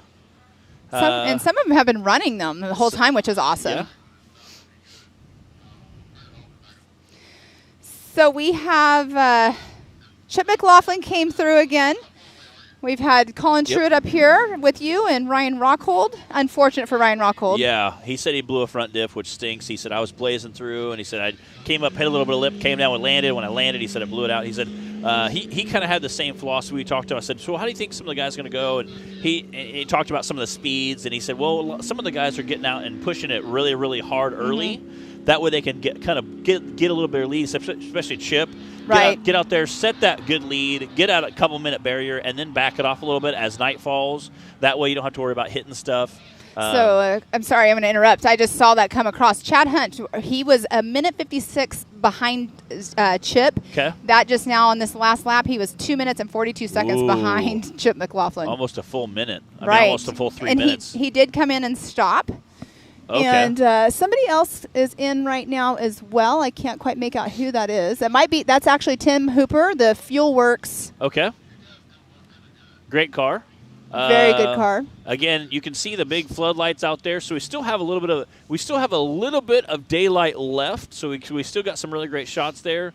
Very quickly though, we will be down to just some floodlights. And who else is out in the pit? They just screamed by with a little visual. I'm not sure exactly who that was. Oh, that's Quentin, I believe. His car's still in there. Yeah. Okay. Again, we still have a little bit of sunlight left. You can see it's getting pretty dark behind us. We have a little bit of light left. We're going to try to get as much drone footage as we can in before those guys have to land and can't fly anymore. We do have a car coming in right now that does not have any lights on. Okay. So I thought I might have overheard something that somebody was having some issues with something, but... lighting would be a big issue, I'm sure, to have right now. I don't even know if they had a light bar on the front of that car, but I'm not sure who that was. Okay. I see another one with just headlights, so that's kind of rough, so maybe we can figure that out. That right there, with the one with the headlights you're seeing to our right, yes, that is Chris Hunt. That just he's running in second position. Okay. That's who that is. Okay. So, yeah, it's definitely it's getting cool. Yeah. Yeah. Again, we talked getting dark. Talked about some of the guys pushing really hard early and then kind of backing it off as the night persists, and talked about the shadows of the trees. And again, Ryan was even talking about some of the lips, like you'd see water and you'd think it was just a little lip and you'd splash it real hard, or you slow way down thinking it's a big drop off and it's just a 2-inch puddle. He's like, so some of that stuff takes in big play. Looks like Quentin. Is that Quentin taking back off? Maybe they added some fluid and figured it out. It is. Well, he's a little bit behind. He's about 4 laps behind, but if you can get out there and hammer down, and again, some of the other guys, I think there were 7 guys on the course. So if you can get a couple of the faster guys that drop off, you might end up in the top 5. So yes, you never know. I mean, it's a long, and 10 laps. You hate to drive this far and not get some racing in. So if they can get the car fixed, get it put back together. Say Quentin hopped out. It looked like they were done racing for the day, but maybe they were able to get it fixed. And hey, let's get some racing in. I mean, it's literally 91.8 miles, but those 91.8 miles are very long. I mean, the lap is 9.18. Yeah, especially racing at nighttime. That's quite a bit. Racing at night is a completely different animal than racing in daytime. Again, it's so cool to see some of the King of Hammers guys. They'll start racing in the daytime. Big bouncer guy or big car guys are definitely racing in the night. Right. Some wee hours of the morning. Oh, we got a tire change going on down there. And that is on Tim Hooper. What is his number? 1545, I believe, is his number. No, 15:05. Oh, it looks like he's getting fuel as well. You definitely, I mean, if you're in there getting a tire change, Might as well. Why not? Top it off. Yep. Take it, and then that's one less stop you have to do Oh, yeah. later on. Yeah. And again, being 5 laps in, you're halfway through the race anyway. So if you're going to change a tire, you might as well go ahead and top off the Right. fuel. Somebody else is coming through also the timing loop. I didn't quite make it. Some of them are bypassing. That is the Kevin Taylor just came into the pit. Okay. So we have our top 5 right now are running. We have Chip McLaughlin, Chad Hunt, Zandy Willems, Tim Hooper, and Aaron Smith are our top 5 right now. Kevin Taylor just now, Yep. he just now came in. He's pitting right now. Maurice is a lap down. Quentin is 3 laps down, but getting back out there. So, again, hopefully he can pick it up a little bit. We're getting a suntan with these Yeah, lights. we are. I probably am sunburnt on this side of my face. The sun was on it all day long. No, the sun being out earlier Yes, definitely was made it so nice. Oh, my goodness. I was so thankful. And I see up there by the VIP, they have some fire pits going. Yeah, I was when I went up there to grab some lunch. I grabbed a hot dog and a Snickers bar, and I was definitely crowded around that fire while I was eating because it was so cold. That fire was so nice and warm. My hands were like kind of roasting over, but I didn't even mind. It was not too bad. So I literally have on like 5 layers. yeah, I have quite a few on. I have a really nice American Mid-America off-road pullover on top underneath this. But I was like, we're gonna wear as many layers as we can in the morning, and I just never took them off because it was so cold today. The wind picked up this afternoon. It looks like the wind's died down a little bit, but Don't say the W word. Yeah, the sun is going down, so we're definitely getting colder temps. Yeah, I literally have on my Carhartt bib. I have on 2. I have a down vest on, a down jacket, my Mid-America jacket, long sleeve shirt. It's pretty chilly. I said, there we go.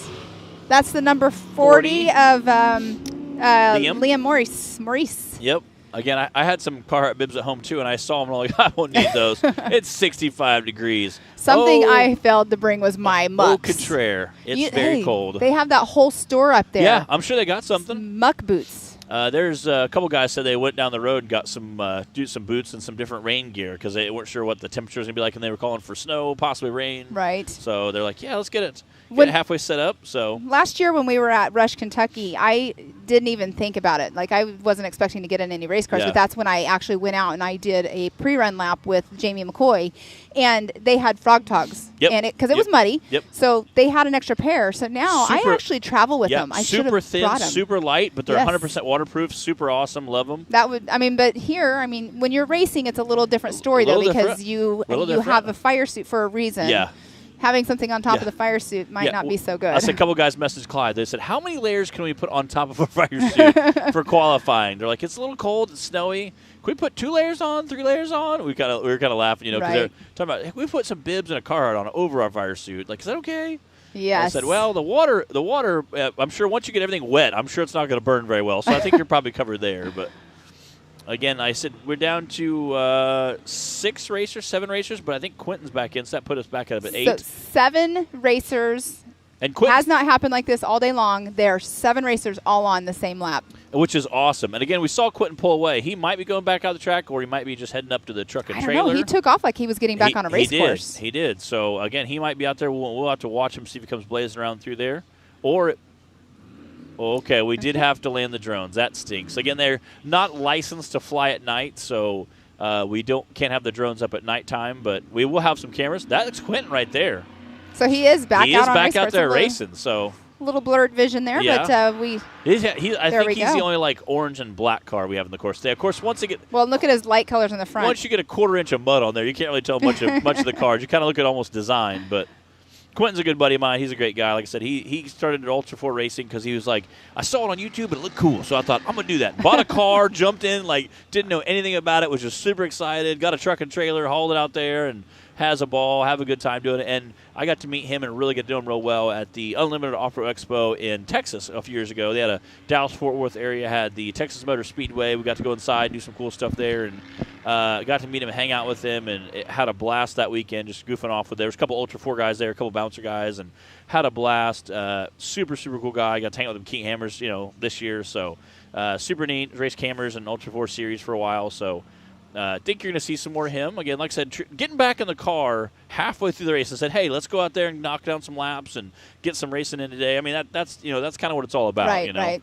Your day doesn't always go according to plan, but being able to get out there and overcome that adversity is really what it's all about. So. And it's seat time. Yeah, and it's seat time. So huge shout out to Quentin and his crew for getting the car put back together. And because they said it was a transmission. Wasn't it? Transmission was leaking. It said it's puking fluid out. Well, they said it quit pulling up the hill, and then when they got out, they saw fluid puking out. So I don't know if it got too hot. Maybe they had something blocking the filter, I'm not sure. Or the cooler. Maybe the cooler had a block in it. So, but getting back out there, like you're saying, and just going out to take it all get some apart, laps in. take it all apart, and blow it out, and then put it back together, and hopefully they can keep it going. But again, this is the kind of we're talking about. You can see the lights coming at us. It's kind of hard to. At Hammers, we were seeing cars just coming at us with lights. It was kind of hard to tell which car was which, but yeah, it's kind of hard to autofocus. That's Kevin Taylor there in the Porsche car. Yeah, he has like a green tint to his lights. Yeah, and definitely a different look to his vehicle. Yeah. It used to be a rock bouncer, and they converted it to an Ultra 4 car, and I started racing there 2-3 years ago at King of Hammers. Shelby St. Clair, I know a handful of guys from the bouncer community went out there and helped him pit and helped co-drive and just had a ball with it and obviously has been has done pretty well out there. I don't think they got a finish this year. They ended up breaking something, but has raced several times at King of Hammers. So being on this half of the U.S., it's a little closer to do some regional races. So locals always good. yeah. Locals. It beats when you're hauling all the way to California. A little less fuel tab there. Yes. So. Again, with diesel, the way it'd be, a little cheaper to haul it here to race, but it's a good time. Like I said, I think we got 4 or 5 guys right now on this lap. And I don't think this would be Chip already coming in, but that kind of looked like his car, and sounds like his car. It sounds like his car. See what's coming in. Oh well, we'll know on the timing loop. Yep. See if it'll pop back up again. Maybe I see it being worth the 6th lap now, so maybe he thinks fueling is a good issue. I definitely would say, and he has a tremendous lead. Yes, so he probably figured, hey, go ahead and check the car out, top it all off. It's cars are going to start slowing down now that it's pretty much dark outside. Exactly. So not a bad idea. Yeah, if that is him over there, I mean. That had to make up for a quick lap. But he is doing, 16? Yeah. He's very consistent in his lap times. His first lap time, like I said earlier, nobody's first lap is going to be their fastest, and then he proves me wrong. He comes out and smokes it. But he's been very consistent in that, 16:20 mark, but definitely being very consistent. And that's, consistency in racing is a key. Yeah. Key factor. You don't want to go out and go all out. I mean, of course, he did the first lap. First lap, yeah. Now he's being very consistent, and as long as he can keep it that way, he's got a shot at this race for sure. And I would have to say, Visions last year, he was on the podium. Yeah. I'm not going to jinx him by any means, but it definitely, this seems like it's becoming a little favorite for him. Again, it's fairly close to the Texas race, so it's not too bad. But once we get the timing back up on screen, we'll know if that was for sure him or not, because lap times. It's okay. Getting that pulled up right now. Taylor's back there doing 5 things all at once. So 16:20 that was his last lap time, 5th. No, so that wasn't him. Okay. Interesting. We'll see what's going on. All his times after the first lap were between 16 and 16:20. So, like you said, extremely consistent today. Looks like he's got about a 2.5 minute lead right now on the guy next to him. So that's pretty handy. Yeah, it's crazy. And again, if he can stretch that lead out to just, like I said, even keep it at a few minutes and just kind of ease through the course, set a quick time but not be crazy with it, just to kind of keep the pace. And again, like I said, now it's getting to be pretty dark outside. It's not quite pitch dark yet, but it's getting that be. And once you get into woods, a heavy woods section, it can be much, much darker out there. So well, and like what Colin Truitt was saying about that one area that's super fast, but it's tight, and you're right in the middle of the trees. You definitely don't want to take any chances of getting a tire wrapped around, not a tire wrapped around you, wrap your whole car around the tree. But you could, and it usually starts with hooking a tire, and then the next thing you're sideways trying to get unstuck, and you're strapped in, can't see. And I have to tell you, I've done that before, but not in a race car. Yeah. So I mountain bike back home. There's a trail that's all going through the woods, and on my handlebars, my grips have a little, handle area for my hands to stay on really good. I got one wrapped on a tree one time when I was going downhill, and it, took the handlebars took me down. Immediately turned your wheel. It's the same thing that would happen if one of these car tires got hooked Especially on a running, tree. run 60, 80 mile an hour. It's immediately going to hook you. Yeah. There's no ifs, ands, and buts about it. Going 19, 20 miles per hour on the mountain bike and hooking it, felt like I was going 60, 70 miles per hour. Yeah, again, like I said, you have a big oak tree there. Something gets hooked on it. It's absolutely going to make a change real quick. So. Yep, words out of JT's mouth, but those trees are not moving. They're hardwoods. So it looks like our winds died down. I was trying to look at our flags up there. We got some G-Force Gates flags. I'm not complaining. Yeah, it looks like the winds died down a little bit. It doesn't feel as cold as it did earlier, so I'm hoping our wind has just died down. We'll quit saying the W word and it will. Yeah. Again, it's 6:44 here, so again, I say just kick off around 4, but it ended up being about 4:30. So we've been at it about an hour and 15 minutes roughly. So actually, when we have that time up, it tells us the time lapse so far. But we definitely have some sponsors to thank that help out the park, help out Mid-America. We have Nitto, Ultimax. Ultimax is a belt company for UTVs. Ford, Rigid, Maxxis, and Raceline Wheels. So those are people that we want to make sure we thank for, being a part of the Mid-America program. Yep. And there goes, that was Chad Hunt, I believe. So I think that might have been. What's that? I think that might have been. Okay, so here, now it's updated up there on the live timing. So that was Chip McLaughlin that came in. I was thinking that. So, but now look at the time split. 4 minutes and what was that, 28 seconds? Yeah, it was like 2 minutes and 2.5 minutes earlier. So he's got almost a 5-minute lead. So it's 4.5 minute lead on the second place. Chip McLaughlin does. So he's running away with this right now. Yeah, and like I said, he could really. And again, that's what Ryan was talking about. How he probably is going to push it real hard for those first 5 or 6 laps, and then once it gets dark, start backing it off a little bit, just to play it smart, be safe. That would be well. We'll know by his times when he comes in if he actually does do that. Because once you get into a good pace for that many laps, even though the sun is sitting down. 16:37, so he had slowed down 17 seconds. 17 seconds from his last run. Okay. Which 17 seconds is not a whole lot. Like you would think it'd be like 30 seconds, but 17 seconds isn't much. I can see in the distance another set of headlights, and it might be Zandy Willems coming through here just momentarily. Again, there's our production trailer with us on the right, and then you can see the big screen on the left there. Keeping the right at the edge of Thunder Alley. You can see the big screens they have set up on the right and left of the big infield here. So pretty awesome to see. And then we have a couple of VP trailers up there. See the headlights. I believe this is Zandy Willems, and it sounds like Zandy as well. The motors are usually screaming through. Yes, that is definitely Zandy. So right now, Rufus Racing 1 and 3 unofficially. See if we can't get Zandy's time up there. Should update here in a second. Yes, it just updated, so he's on his... It means 1 minute and 40 behind second place, so I don't think with only 4 laps to go he can push it hard enough to catch up to second, but the good news is he's sitting really comfortable in third right now. So well, it's a long race. It is, but anytime you can end up with a podium finish, that's not a bad weekend. Right. So huge shout out to Zandy. Like I said, he's pushing hard. So we have 3 cars that are only have 4 laps left, so which is Chip McLaughlin in the number 1 spot, Chad Hunt number 2, Zandy Willems in that 3rd position. Tim Hooper should be coming in here shortly because he's not too far behind Zandy. He was in pit earlier fueling and doing, I think, a tire change is what they were doing. And then we have Aaron Smith in that 5th position. So that's we should have Tim Hooper and Aaron Smith coming through here shortly. Again, being the head to take that tire change, that's going to add a few minutes on there. So he might go from a 16. It looks like a 17 and some change with his last time. Mm-hmm. So he might be up to, say, a 20 minutes for that first round just because that tire change does take a little longer. Yeah, because when he pulled in, I was watching. When he pulled in, it's like he went too far. So he had to actually back up to his pit spot. So, that takes away a few seconds. And then the tire change looked like it wasn't like NASCAR style quick, Yeah.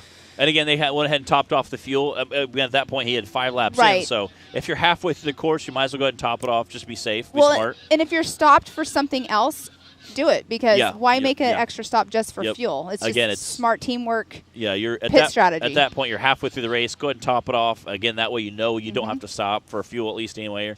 So. Exactly. It's, pit strategy is a big deal in all racing teams and associations, or not associations, but on all race teams.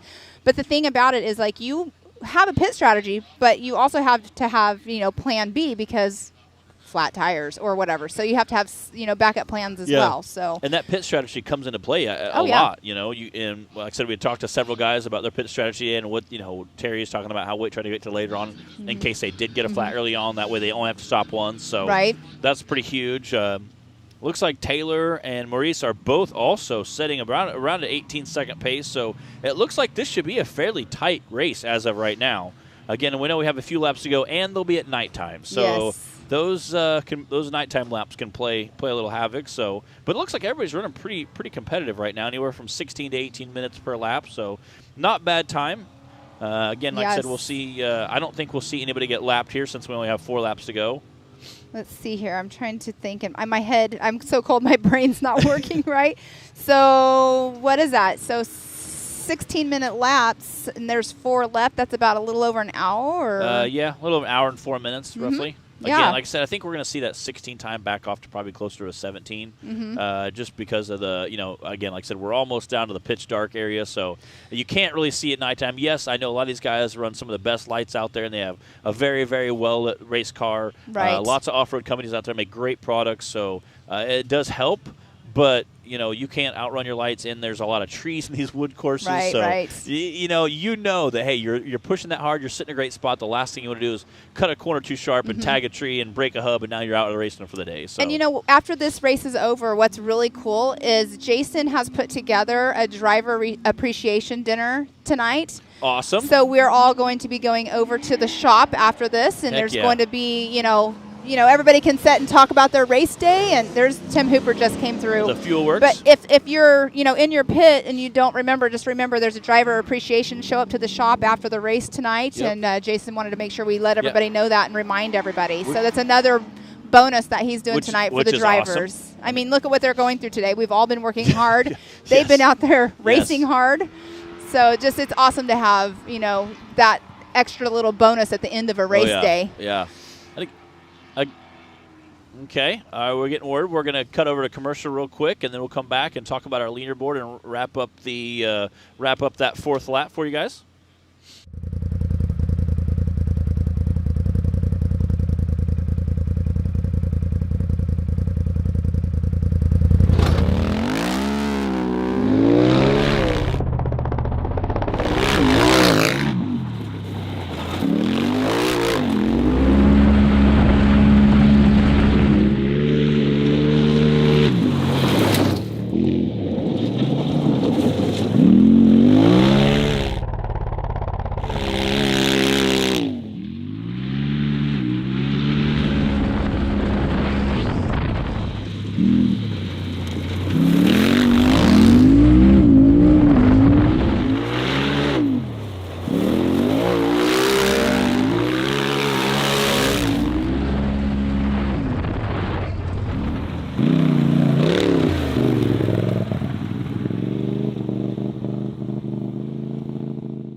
upgrading.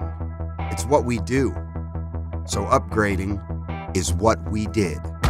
Introducing the IQ equipment lineup powered by HMF. Designed for the most adventurous side-by-sides in the world, IQ equipment has the strength to tackle the off-road head-on. Bolt-on, American-manufactured steel. Engineered to increase strength, durability, and protection, so you're equipped to handle the most extreme performance. When you're ripping through the desert at full throttle, or tearing through some of the most brutal terrain in the world, you're going to need equipment that keeps you moving at a high level. Because when you have the performance and you have the protection, you then have the confidence to actively pursue your passions just as freedom was intended to be. HMF, equipped to perform.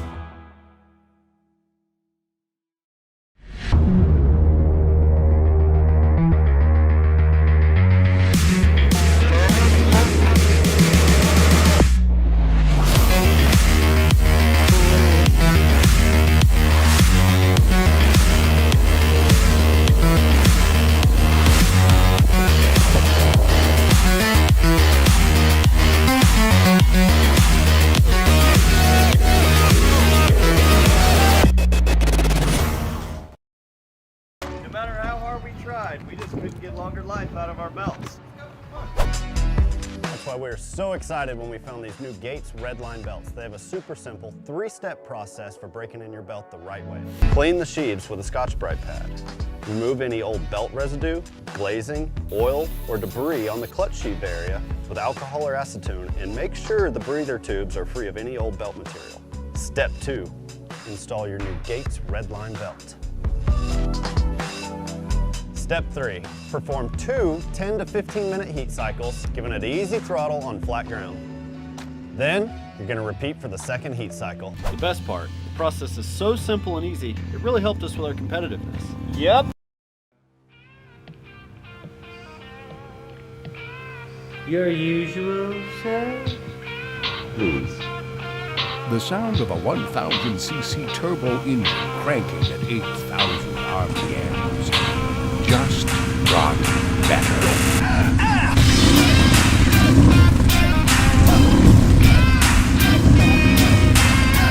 HMF, the official sound of the off-road.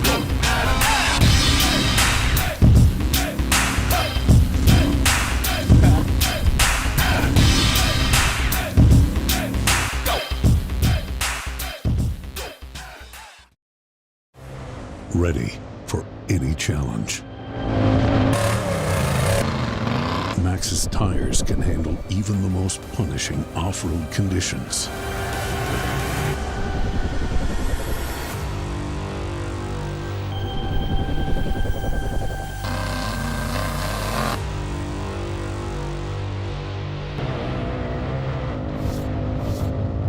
Maxxis tires.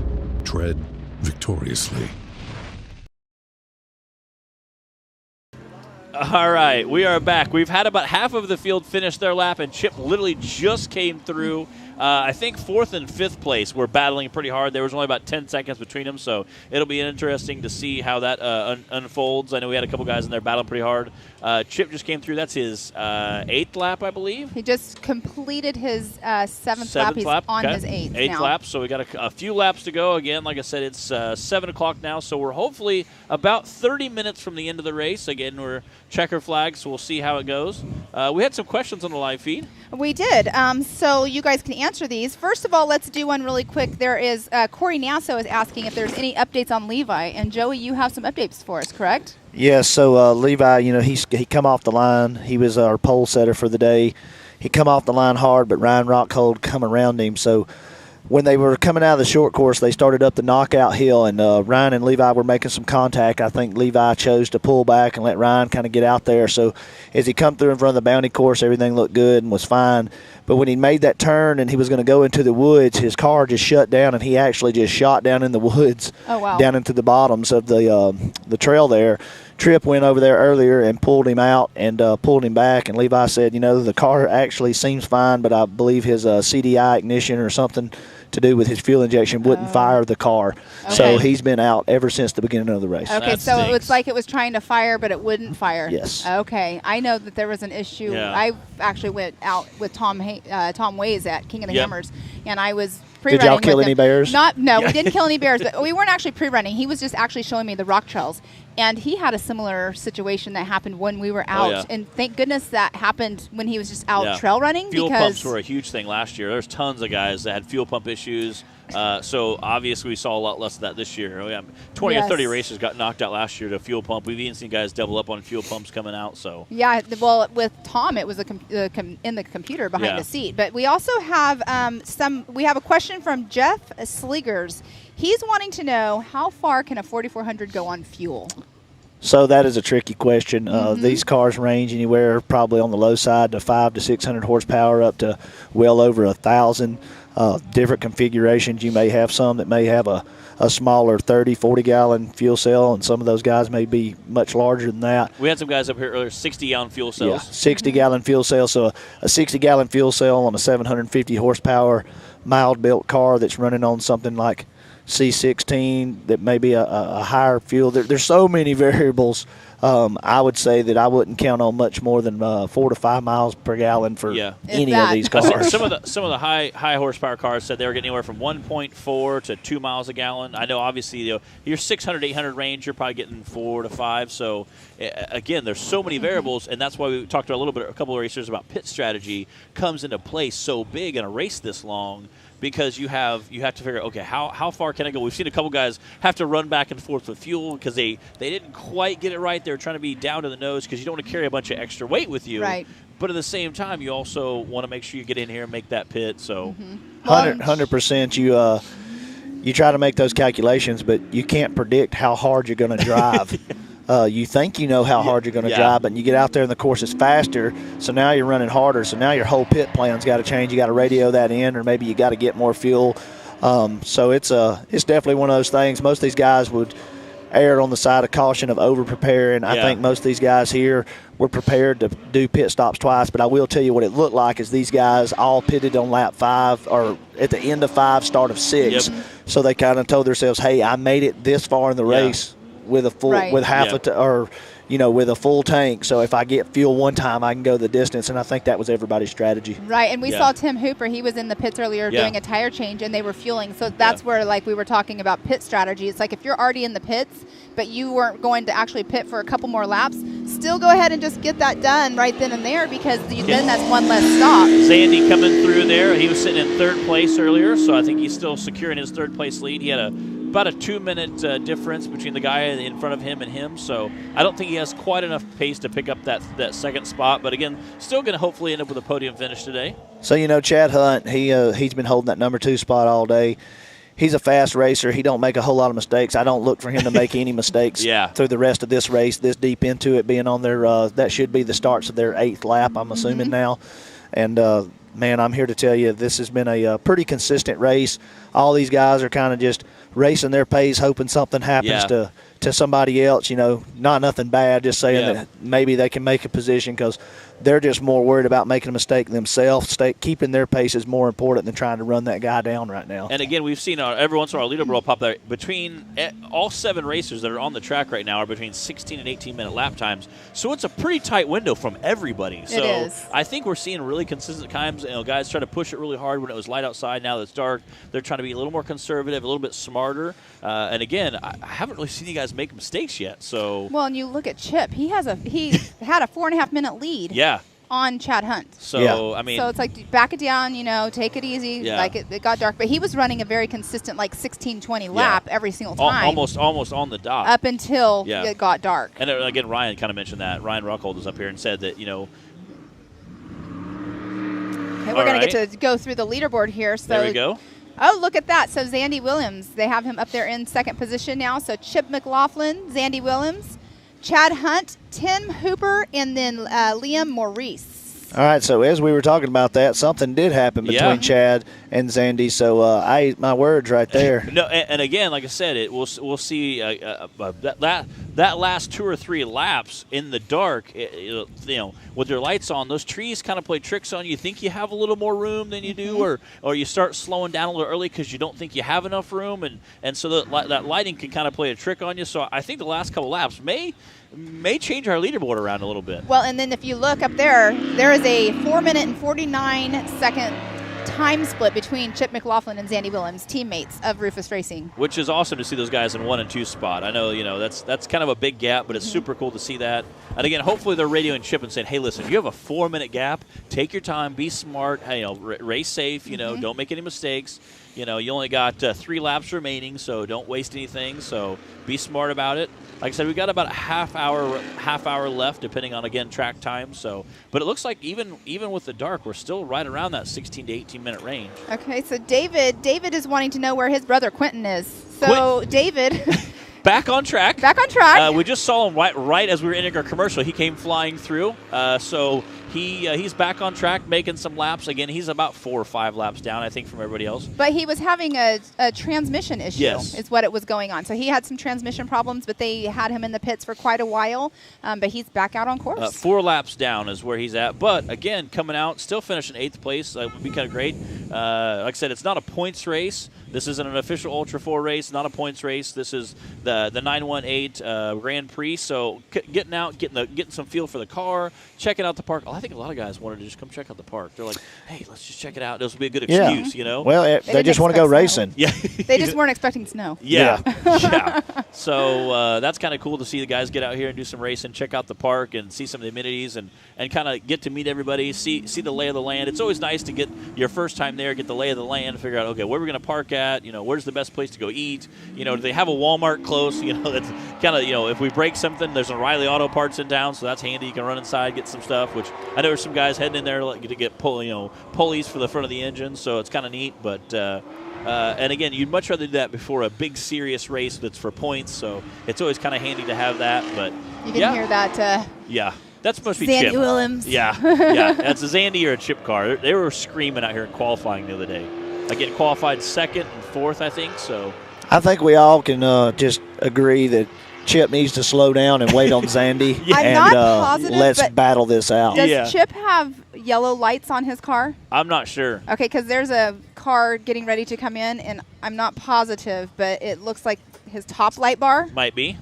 I just don't know if he has yellow lights on the bottom light bar. We'll find out. We'll find out here momentarily because he's very, very close. Yeah, it's again, like I said, there's some of the doing the King of Hammers. There's sometimes you have a shot going down a long rock quarry, and it's kind of hard. You can we see headlights, so they'll be here in a little while. There's a lot of people on social media right now cheering for them, and yes, that is Mr.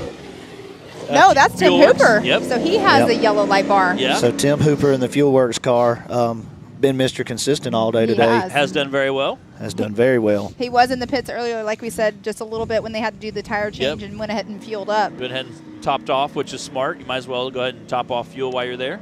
Angela Morris, she is rooting on Rufus Racing. Of course, she is Zandy Willems' other half.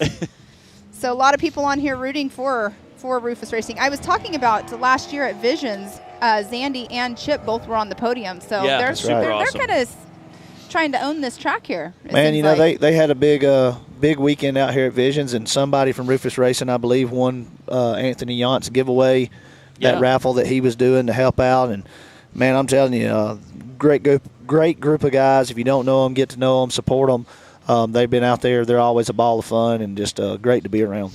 Yeah, they are definitely a lot of fun. When I actually was, I flew in last year for the Nationals in Oklahoma, and I actually went and I visited their shop and got to talk with them and stuff. And they're super cool guys. It's super cool. Yeah. Yes, I love that whole entire group of people. The wives, the crew members, everybody. They're just so welcoming. Yeah. I mean, every team is welcoming. I haven't had one team that hasn't been welcoming into their pits or whatever. But it's definitely a whole nother. Yeah. Brad Christensen. Patrick Kelly just told me Brad Christensen won the giveaway. That's awesome. There you go.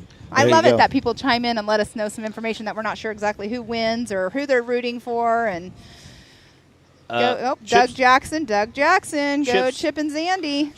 So Doug, I'm going to ask you a question. I'm going to call you out. I like my idea. Let Chip pull up here and wait on Zandy, and let's race this last lap nose to nose and see who wins this thing. He has slowed down. Chip's last lap was an 18:07, so that's almost 2 minutes slower than he used to. So they must have got on the radio and said, hey, listen, you have a 4-minute head lead. Slow down, take your time, have a good time, have fun, you guys, and just be smart. Wait. You guys have seen that movie, Ford versus Ferrari, I right? know, Yeah, I know. let's do it. Let's slow down. You know, Chip, if you could hear me on the radio somewhere, slow down. We want to see the most epic finish here at the 918 Grand Prix. Angela's agreeing with you. She's saying yes. He's still 4 minutes and 49 seconds ahead of Zandy, even with an 18-minute course. So, oh, my goodness. Almost 5 minutes ahead of Zandy. So, and then Zandy's almost 5 minutes ahead of Hooper. So, again, we're sitting pretty comfortable, being that we only got 3 laps to go. So, Doug Jackson said, it ain't happening. Yeah, I think that's awesome. Chip's pretty good about putting it down. I think he might be a little smart, be conservative. Again, like I said, he's been in the lead before and had issues and dropped down. So hopefully he can just be smart, be conservative, and get out there and end up on the podium. Like I said, that number 1 spot's kind of handy. Take home some money, especially for him and Zandy both. Being on first and second of the podium. That's not a bad payday to have. And again, Chip's got to be up there as far as that fastest lap. He is the fast lap right now at the 4400 with a 15:44, I believe. He's holding it for all the big car classes, so he's already a $2,500 winner unless something crazy happens. And you never know; somebody might say, "Hey, I can't win this race. I'm about to lay something crazy down." So, Chip may not want to take that to the bank yet. There's still a few laps left. That's awesome. Yes, it's pretty awesome. Like I said, all the times overall are still between 16, 18 minutes, right around that same time. Yeah, it's very, very consistent, though. I like, consistency is key in racing. You keep it consistent. And they always say slow is fast. Yeah. Right? I mean, or smooth is fast, not slow. Smooth is fast. Yeah, slow is not fast. That math doesn't add up. I've been out here in the cold all day, just like you. But no, it's definitely smoother is faster, and it definitely is true. So like Chip's probably out there running this smooth. I know he went out there pre-running multiple times, so he's got that course down. So and he's raced here before too, so that helps, Right, exactly. But this is a different course too, right? Yeah. So, so the short course section is pretty similar. Again, the short course area is a lot of fun, and everybody up here that has been racing said how much fun the course has been today. Every driver would say, "Man, we had a lot of fun today." It was just so great to hear. Every driver can say, "Man, it was so much fun. We got to go." Everybody's talked about the barn. They got to go through a barn. He said, 2 or 3 guys said, "I've never raced through a barn." So Kevin Taylor. 911. He's knockout racing. Those guys have been battling all day. He's hit a couple pits. Nothing too major, I think, going on. Run a good, smooth, consistent race. So he's hanging in there. Should still be hanging in the top 5, isn't he? I think he's 7th right now. I think he's number 5. So looking right there on that. He is number 5. Yep. Looks like Tim Hooper's moved into 3rd. Liam Maurice at number 4. Kevin Taylor, number 5. So something's going on with Chad Hunt. Yeah, he's been knocked down. That was Smith Racing right there, I believe. So looks like he'll bump up to 6th place now. Yep. Those guys have been trading back and forth. So I don't know where Smith dropped back, but Smith was up a little further at one point too. Yeah. But those positions 3, 4, 5, and 6, and even 7. Those positions are changing lap to lap right now, and you just saw them come through here back to back to back. Yeah. There's still plenty of racing to go in that crowd. And then when you're racing in the dark like this, you're racing those lights. Oh yeah, you're chasing those lights. You're trying to chase them down for sure. Again, from 4th to 5th, 30-second difference, and from 5th to 6th, 30-second difference. Oh, wow. So that's a pretty tight group considering these guys are running about 16 to 18-minute laps. To have a minute between 2 spots is, I think you might see some guy. Again, you see the nice part, you see the headlights going through. Hey, I might be able to catch that guy. I'll push a little harder. Exactly. That's when you're chasing the lights. Oh, yeah. So it'll without be a doubt, to see. chases the race. It's a lot more fun to run somebody down than to be the guy trying to set the pace to get away. To be the dog in the front with your tongue wagging out, just trying to push the car as hard as you can, try not to get caught, Right. So we have quite the crowd on our social media right now that is all cheering on the Rufus Racing. We have Angela Morris is watching with us still. Lori Christensen, I believe that is Brad's wife. So, and then we have Nikita watching as well. They're all cheering on everybody on that Rufus Racing team. Well, you know, somebody I saw ask if this was going to be one of their first wins. I don't know if this is Chip's first actual win. He's been on the podium plenty of times, I believe, but y'all can answer that better than I could.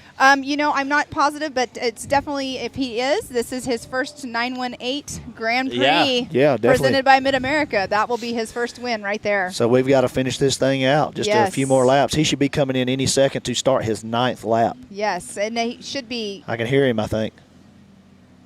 I can see the tail lights.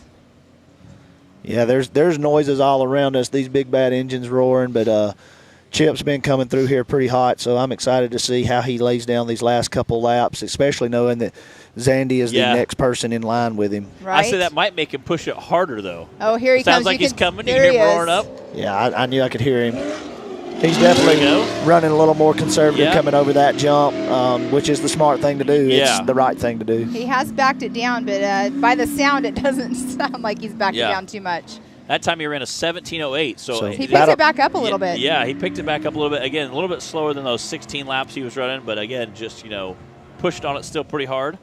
You got to see right there. So Zandy's running more in the mid-16, so here's a 4.5, 5-minute gap. Yeah. He's got only a few laps. He'd have to be shaving a minute and a half off of Chip every time. I don't know if that is possible if Chip keeps the pace he's at. So anything could happen. Chip could run out of fuel or, heaven forbid, something bad happens. So Zandy's racing hard. He's not going to give up his race for first, but he is definitely maintaining second. That looked like Chad Hunt. That was Chad Hunt. Yeah. So Chad Hunt just got back in this race, clicked over and started his 8th lap, so we'll see what's going on with Chad. He didn't stop in the pit, so it's not like he had a flat tire or something. Yeah. He may already had to change it. Yeah, I said I'm not sure what happened there. Again, like I said, we'll hopefully we'll get a cool after story, see what happened. So it will be Chip's first win. So we got a lot of people out there really rooting for Chip, and what better way to do it than with your teammate going to be right there with you in second. Edie, she's cheering him on. Miss all you guys here, all the ladies. Love seeing all their beautiful faces. Well, man, I can tell you, I'm sure Chip's smiling from ear to ear, having a good race today, and I don't want to jinx him. I'm going to quit talking about him a little bit because I just want him to go finish it out. Again, let's talk about Quentin. Coming in, have a transmission issue, being in the pit for about 3 or 4 laps, getting to be able to put it back together, hop back out there, and now has made a couple laps. So huge shout-out to Quentin with that Flying Q Motorsports team to come out there and get the car back together and say, hey, you know what, let's get some racing in. So that's determination. It is. Yeah. It is. So it's super awesome to see those guys. Look how close they are. They're 50 feet apart probably right now, chasing each other through the woods right next to us. And for them to be on the same lap in this same area of the course this close together after 2 hours of racing speaks testaments to how hard these guys are racing. It's really tight in those 3, 4, 5, and 6 spots. It's not just miles between these guys. It's a few feet. Yeah. And again, when you're that close, you almost want to kind of get up and push the guy, make him run as hard as he can to see if he'll make a mistake, and then hopefully capitalize on it, But yes, or you keep your distance back because they know that you're behind them, and so they're like pushing themselves. So you might set back and wait for them to make that mistake. Yeah, being 20 feet apart, and then again 3, 5 seconds later, here comes another one. So we have that, like I said, that 4, 5, 6 spot are all really, really tight. And I think it's like that red cape to a bull. When you see those headlights in front of you, you're like, that's really close. If I push a little harder, hopefully I can pick that guy up. So again, they were coming through at 20 feet apart here. So here's something you got to remember. A lot of times in Ultra 4 racing and when we used to run in Pro Rock, it's a corrected time race, and sometimes we would stagger those starts. There was no staggered start here today. When that fireball went off, everybody's time started. So unlike trying to predict, I can just stay close and I'll still outrun him. No, that don't exist here. You have to physically pass him to beat him in this race. So that puts a little different element, and we don't always race that way. But the beauty is we can race different places and do different things. But here today, if you want to physically beat someone, you have to physically beat first them, of them. Right. And so this next lap around, when Chip comes around, as long as he's still in that number 1 position, he'll be getting that white flag as well. Which is awesome. He sure will. Yes. It's going to be super exciting to see how this ends up, because it's still, even though there's 2 laps left, it's still a long race. Yes, it's still a long race. I mean, we're still talking about another 30 minutes. Exactly. Yeah, I'll say, it's 7:19, so we still got 20, 30 minutes left, depending on again, that will be our first car in, so then it'll take another 15, 20 minutes to get all the cars in. But the good news is it sounds like all the cars are still screaming through at a pretty good clip. Yes, they are. Yeah, I don't think there's been no great losses out here, not a bunch of damage. I know Rockhold, he lost some gears, some things like that, but don't sound like nothing crazy happened. Yeah, ring and pinion is pretty easy and pretty cheap to fix. He goes, all right, I have one of the trailers, no big deal. I'm like, you just hate to see it. You hate to see him break in the race. So. Yep, for sure. We're going to see somebody coming through here shortly. Should be Zandy. Well, I guess it could be Quentin Hilburn. Either one of those guys are expected in at any moment. This will be Mr. Zandy. Yeah. Look at that. Again, he's pushing hard. He picked it up. He did. He landed about halfway through that jump. So Let's see his time. You can tell how hard those guys are pushing. So we'll see. Yeah, he definitely just picked that launch up. through there. So he shaved a few seconds off. He did. He's down about 4.5 minutes now. 16:50. Yeah, so he's pushing hard. He's trying to catch up. Again, still 4.5 minutes behind. I don't know if he can do that in 2 laps. It's like I said. Chip would have to really let up, and he's not going to do that. Yeah, oh no, especially not to Zandy. If he's got to beat someone, he's like, I got to be at least Zandy. It's kind of that brother rivalry we saw earlier today in the EMC class. So those guys were battling hard. Trying to both get on the podium. And again, like I said, it's super cool to see how that shakes out. One brother's ended up running for fuel, trying to get the fuel in so that way he can still stay in the 2nd spot versus the 3rd spot if he gets past. So it was kind of cool to see that all trickle out. But yeah, and we had the brothers earlier. Gotta go back to my papers here. Connor Fultz and Trevor Fultz. Yeah, Trevor. Did you hear Trevor say he had rolled over here in this turn? Yeah, so my guys actually are down there. Aaron and Brett are set up down over there to make sure everybody went up the hill, and they actually had to winch him back over. And, which course can assist. Right. They assisted him back over, and he was able to keep going and made it back over here. But, yeah, he did roll over just at the big hill climbs down here. And we were talking about it earlier. I mean, even though he rolled and got rolled back over, he was still up there. So your recovery crew had to be amazing and get that done quick. Well, JT Taylor, he knows where to put people. Right. He knows where there's going to be problematic areas. He chose the rig, and he chose some people that have some experience. Those guys were very quick to get them over, and his safety plan went as planned, and which is good. How it works. Yeah, and again, like I said, anytime there's a bit of it can be considered a safety issue. The track officials can hop in there, and obviously we were glad for that today. Keep everybody safe. Again, like I said, we only got a few laps left of this 4,400 unlimited course today, so. I'm sure the Rufus Racing team is going to be pretty happy. So earlier, too, Mick Henson in the Toyota, do you know what happened? Because he had to get forklift out over here. No, I did see that happening. I was over there interviewing and talking to some other people. That's flying Q there, coming through there. Again, I think that puts him at like 5. He was 5 laps down, so now he's 4 laps down. So, again, hopefully he can get bumped up there a little bit. But Mick, as far as Mick goes, I hate to see him towed off because, man, I love that Toyota. He drives the fire out of it. And, I can assure you, he'll be back. Yes. He don't quit. It makes me want to go get something like that. Yeah, the stock class is a lot of fun. Like I said, again, talking to some of the guys that race the stock class 4,600 class, it's a lot of fun. It's still the same kind of competitive edge you get, and a little more cost effective. You're bumping up to a big car, but at the same time there are a lot of limitations. 35-inch DOT tires, so that's probably your biggest one. Just at King of Hammers, there's so many big rocks. Right. It's just some of these wet hills stay with the sand and the snow. So getting out there, getting it slick, I'm sure that played a role in it as well. And all the water crossings, all the creeks that they have to go through. I mean, that just makes everything super slippery. Yeah. I see that. Mick Henson broke a transfer case. Thank you, Jason Welch, for giving that information to us. I knew it had to be something serious, or he wouldn't have stopped. Such a bummer. Yeah. We weren't sure if he just got stuck or there was some issue. Like I said, we saw him, grab the excavator there and pull him out of the way. So Tyler was in the Ford Bronco. Do we know what happened to him? I think Tyler went out earlier in the race, too. I didn't get a read on what happened to him, but, Tyler takes that Bronco all over the country and has a lot of fun with it, too. I say we saw him in the first lap, and I don't think we saw him after that. I don't recall seeing him after the start. Yeah. Yeah, I think he came through after the first lap, but maybe not. He might not have made it that far. I'm not sure. Again, like I said, that's always on Levi's car. Didn't even make it through the first lap. So, I mean, it doesn't, a $3 bolt can end your day. So it's that's so horrible. It does. It stinks. So, but. Watching Go Taylor. Barbara Taylor saying Go Taylor. There you go.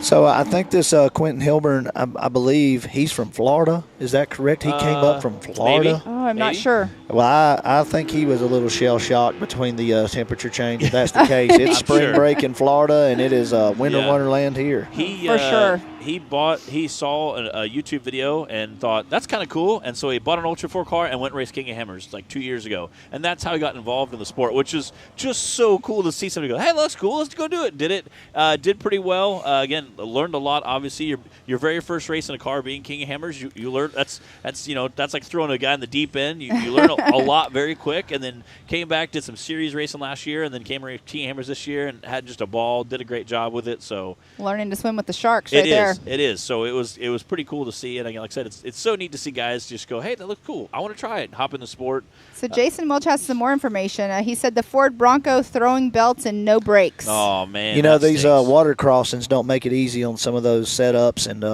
it'll make you slip a belt off in a hurry. And of course, it's going to kill your brakes, especially if you're in the stock class having to retain factory brake issues, and there's drum brakes in some of those systems. So I can see where brakes went out really fast, and that makes a dangerous situation. So kudos to him for making the right call. And let's call that thing off, and we'll no fight brakes, another all day. These hills might be an issue. And you're right. David Hilburn just said that he's just moving down to Florida from Arkansas. Okay, that's what I thought. Somebody told me that he's already in Florida, so he drove back to be here from Florida this weekend, and then he's going to be going back down, and I'm sure he'll make whatever necessary repairs after this race and be ready to run again. Oh, yeah. And speaking of belts, we saw a lot of belts in the side-by-side Class A. Some guys had broke them. Some guys had slip-in belt issues. We've seen a couple guys have discussion in the pit about should we change the belt or should we kind of hopefully keep this belt to hold together for another couple laps. So he ended up taking off, so they thought, well, we'll see how it goes. I think that was Todd Rimreed. Maybe. That did that. He did two belts. He changed two belts during the race. And he was still able to come out top of his class. I believe he got second place. And, Heck yeah. He had some luck with that. But, Ultimax is here on site this weekend. And one thing I can tell you about Ultimax is they're part of a big group of companies that own Ultimax, and they really are serious about their products and their programs. And talking with a customer, and they're like, "Yeah, I bought one of them Ultimax belts," and he said, I told him, I was like, man, I don't think anything happened to the belt. Maybe I was too rough on it. And you know what they told him? They said, that's fine. That means we want your belt even more because we want to take it. We want to test it. We want to learn about it. We want to make it better. Yeah, that's awesome. We're going to give you the warranty belt. Don't you worry about it, brother. Here's your warranty belt. Send us that thing. This is how we get better, and this is how we take care of our customers. So that just speaks volumes to Ultimax and some of these companies that are supporting us on how they actually you can buy with a clear conscience, knowing, hey, these guys are serious about their product, and I'm buying a top product, and they're going to take care of me. So Ultimax, because I was new to that company, are they strictly just belts, or do they have other products as well for side-by-sides? I think their focus is belts. Okay. They have different other companies that they are part of that do some other things, but I think their focus is the belts. I'm still learning about this company. They started last year here at the park, and they are a company that's newer to me, but I'll tell you, I'm going to change all my stuff over to Ultimax, not only because of they're a sponsor and those things, but what I just heard speaks volumes about their product and how they operate their company, and I want to support that. Yeah, you always want to support a company, number one, that supports your habits and the series and everything, but you also want to support a company that has amazing customer service. And look, on this screen we've got this reel coming around, and you see these companies that are up there in these top corners. You see flags out here, and you see some of our people, Netto, Ford, Rigid, Maxxis, Raceline, MRT, all these companies. I could sit here and we could name a whole lot of them, but just naming them and talking about them doesn't do justice for what they really deserve and what represents their companies. You need to get in there, learn about the products, go to their websites, go to their social media, share their commercials, share the commercials that we share these live feeds, get the message out. Really give back to these guys, because these are the companies that chose to give back to us. Right. So there's a value. It's a two-way street, and if they're only giving to us and we're not finding a way to give back, then that's not going to be a relationship that's going to last forever. You got to be able to nurture that relationship. So I encourage everybody always, when you see a brand and you see that it's one of these brands that's representing, whether that be MAO or it be Ultra 4, whatever it is, share that thing. Buy that product. When you think about, hey, what do I need? Go shop with them first and see if they can fulfill that need. And 9 times out of 10, they're always going to take care of what you need. Right, exactly. And that's what's so awesome about these companies for sure. and we appreciate them stepping up and helping, the series and racers. Again, that helps us be able to come to the races. It helps the series grow. It helps the parks grow. So we really appreciate those. And again, that's pretty awesome that they can step in and jump in and help us out. Exactly. It got a little bit quiet here for a moment. It did get a little bit quiet, but I'll tell you what's been happening in the background. Y'all can't see it, and I don't think the cameras have cut over there to it. But if you look up on top of that hill over there, Pam, we got JT and Tim heading up there. They are holding some flags in their hands. Yes. They're getting prepared to start throwing some white flags. My cord is stuck on your foot. Uh-oh, that is not good. There we go. Yeah, having the white flag in their hand is definitely a good sign, especially if it's going to be Mr. Chip McLaughlin coming through here on that. We shall see. So I think we got a few more people to come through. Liam Maurice, Kevin Taylor, Smith Racing, and Chad Hunt should be coming through. And somewhere in that mix, we might see Quentin Hilburn again come through here. But whenever Chip or Zandy, whichever one gets here first, they will be thrown with the white flag. I know it's been awfully quiet to not hear one of those Rufus Racing motors right now for some reason, and no lights over in this direction that I can see from where I'm sitting back here on the trailer. So let's just again, only about a 20-second difference between them when they came through. So not a ton of time difference coming through there, but obviously they're both pushing hard. I don't think Zandy. There's only two laps left, so I don't see Zandy picking up enough stuff. But here comes somebody right here. This. Ooh. That is the 40 of Liam Maurice. Yes, thank you. Liam Maurice, Hot Rock Express team over there out of St. Louis. Those guys do asphalt and a lot of construction there. They've been racing Ultra 4. They raced with us also at Pro Rock Racing, the Survival Series, and great group of guys. They've been having a lot of fun. They're always all smiles, and man, I just love being around those guys. It's infectious, just their passion to come out here and enjoy the outdoors and the off-road world. I'm sorry, I had to laugh. Edie is wanting to wish happy birthday to JT. Yeah. That is Chip's wife. Yeah. Sorry. So she's wishing happy birthday to JT, but I heard there was a birthday in the Rufus Racing crew over there somewhere. Oh, yeah? Somebody's turning 17 today. Ooh. Oh, who's that? Yeah, so Edie, you'll have to tell us who that is. I think somebody turned 17. I think it's their daughter is over Taylor. here hanging out. Kevin Taylor. Coming through there. Again, I think he's Quentin's not too far behind him, I believe, and then that'll be everybody through. And then about that time, Chip will be coming through. Well, we got Smith I see and Hunt. lights. We got Smith and Hunt, so you got to remember Smith was on their tail.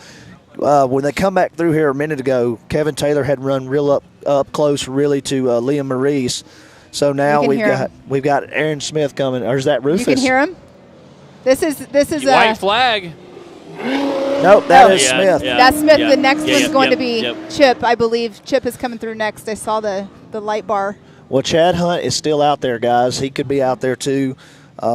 We also know that he was moving a little slow and it took him some time, so I don't know if he's going to make it all the way back around. Here's a. There we go. There he goes. That's the white flag flying. That's the white flag for Chip. Again, let's see what his lap time is. I know he's taking a little bit more time, being a little smart about it. Our sweet youngest girl, Alex, turned 17. Yep, Chip was real excited about that. He said he was going to go win this race for her tonight. And he's got one more lap to go. Let's not. Yeah, he's carrying yet. he's carrying through. So Chip, finish it out. And this is a birthday gift. And that was a 17:10 lap. So again, we're talking. He's still on race still pace on at this it. point. He's not as fast as he was in the first 5-6 laps, but he's definitely.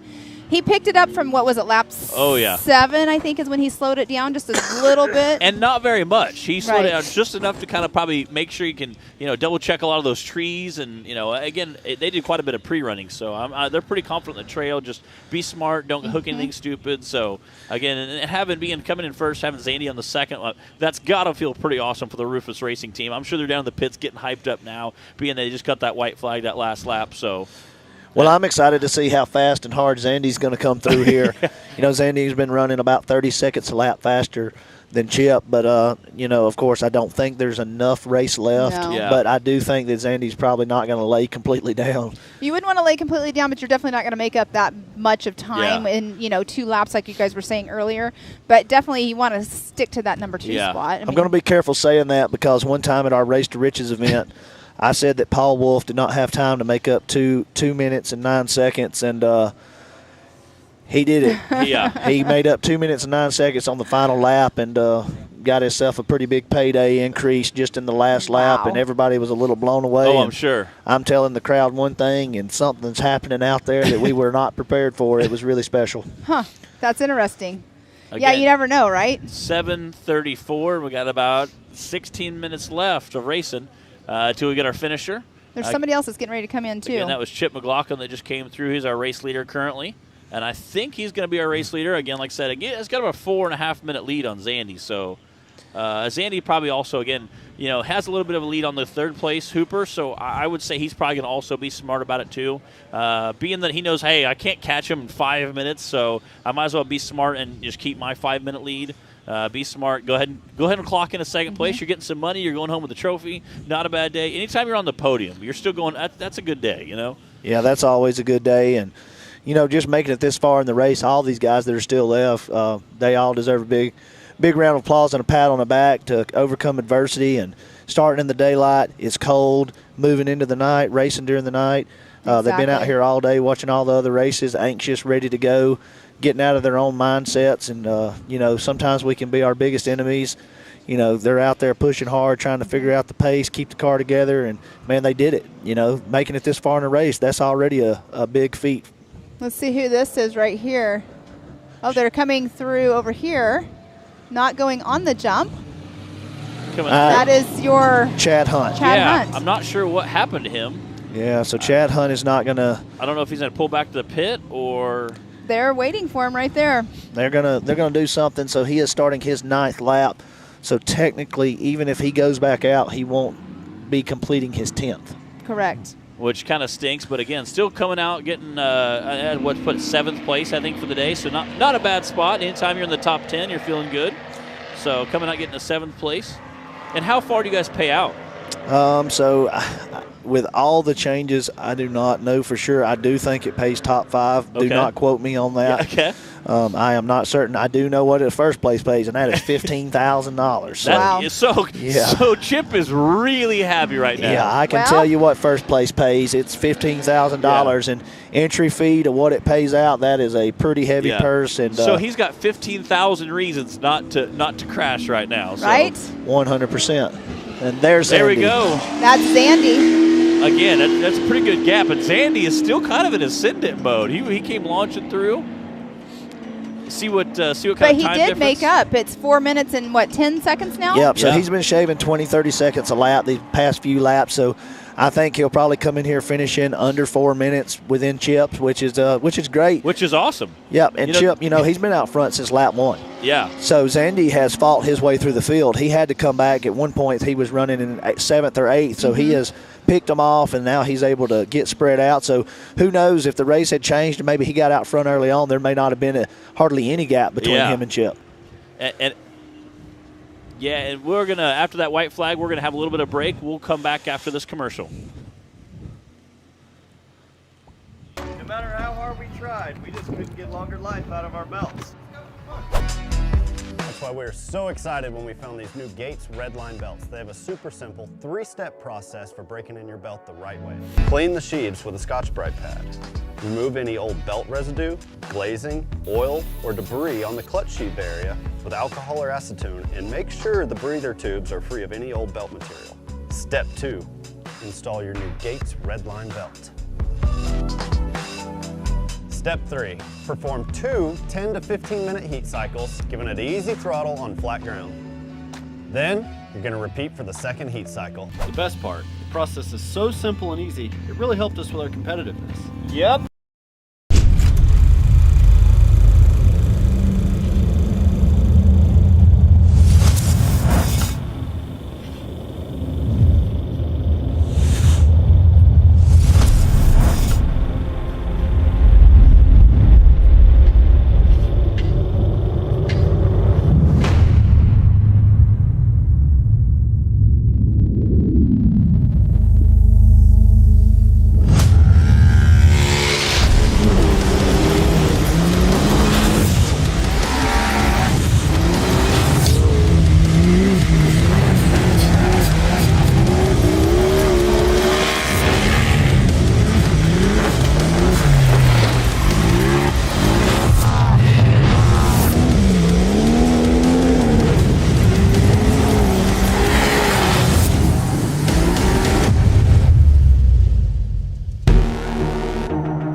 What's up, everybody? We are back. We have about 10 minutes-ish until we have a first finisher. Again, Chip McLaughlin right now leading the pack and has been Mr. Hard Charger straight out the gate. I think he came through and was leading on, I think, about our second lap and hasn't let up since. Has been kind of just smoking the course. And we don't want to jinx him, but he's doing amazing right now. He is pretty much crushing it. So him and Zandy are out there. Running 1 and 2. Yeah, Zandy's about 4.5 minutes behind him. Again, I think Zandy was kind of setting on fire. Not too bad the last couple of laps. He's kind of been pushing hard. He's picked up 40 seconds. Yeah, which is awesome to be like, hey, it's dark, it's really cold. You have a really comfortable 5-minute lead in the guy behind you. So let's go ahead and press it really hard. So that's super cool to see. Again, coming in first and second. Again, like I said, $15,000 to winner. So Chip's got 15,000 reasons to make it smooth, be safe. What's up, Jay? Broke a brake line and axle. Craig Hale, what's up, buddy? Talking about a bunch of drivers. So I will see. We have 2 guys right now, I believe, on our 9th lap. Hooper, I don't think, has started that 9th lap yet. I still see our white flag out there. And we got about 10 to 12 minutes left. Again, right now it's 7:42, so we have our first finisher around 7:50 probably. Yeah, so I was pulling up the live feed here on seeing what people are saying. Have lots of people tuning in onto the social media, which is awesome interaction. It's always great to see everybody jumping in, answering questions. Have a lot of Rufus Racing people for sure. A lot of echoing back. We have a lot of Rufus Racing fans on there, family members, wives. Again, you can hear some of that Rufus Racing. That's got to be a Rufus Racing car, just because they sound so much louder than some of the other cars, just absolutely out there screaming through the woods. Again, Quentin out there, still trucking along. Great to see him back in there. I'm not sure what happened. Let's see if we, with our Hunt car, Chad Hunt, I'm not sure what happened. I see him still sitting in the pit. I'd kind of like to talk to him, see what exactly broke or happened. Right. Because he kind of disappeared in the woods for a while and then eventually popped back up. So I don't think Quentin will be fast enough. Quentin was like 3 or 4 laps down, so I don't think he's fast enough to hop back up after Chad. Oh, I see somebody flying down the hill over here. It's not Zandy, or not Zandy, it's not Chip. It's funny seeing our flag guy get out 2 flags. He's like, some people get a white flag, some people get a Chip flag. Well, once the leader comes in, though, as long as it's, well, it doesn't matter because they're all in the same lap. But once the leader comes in, everybody gets a checkered flag.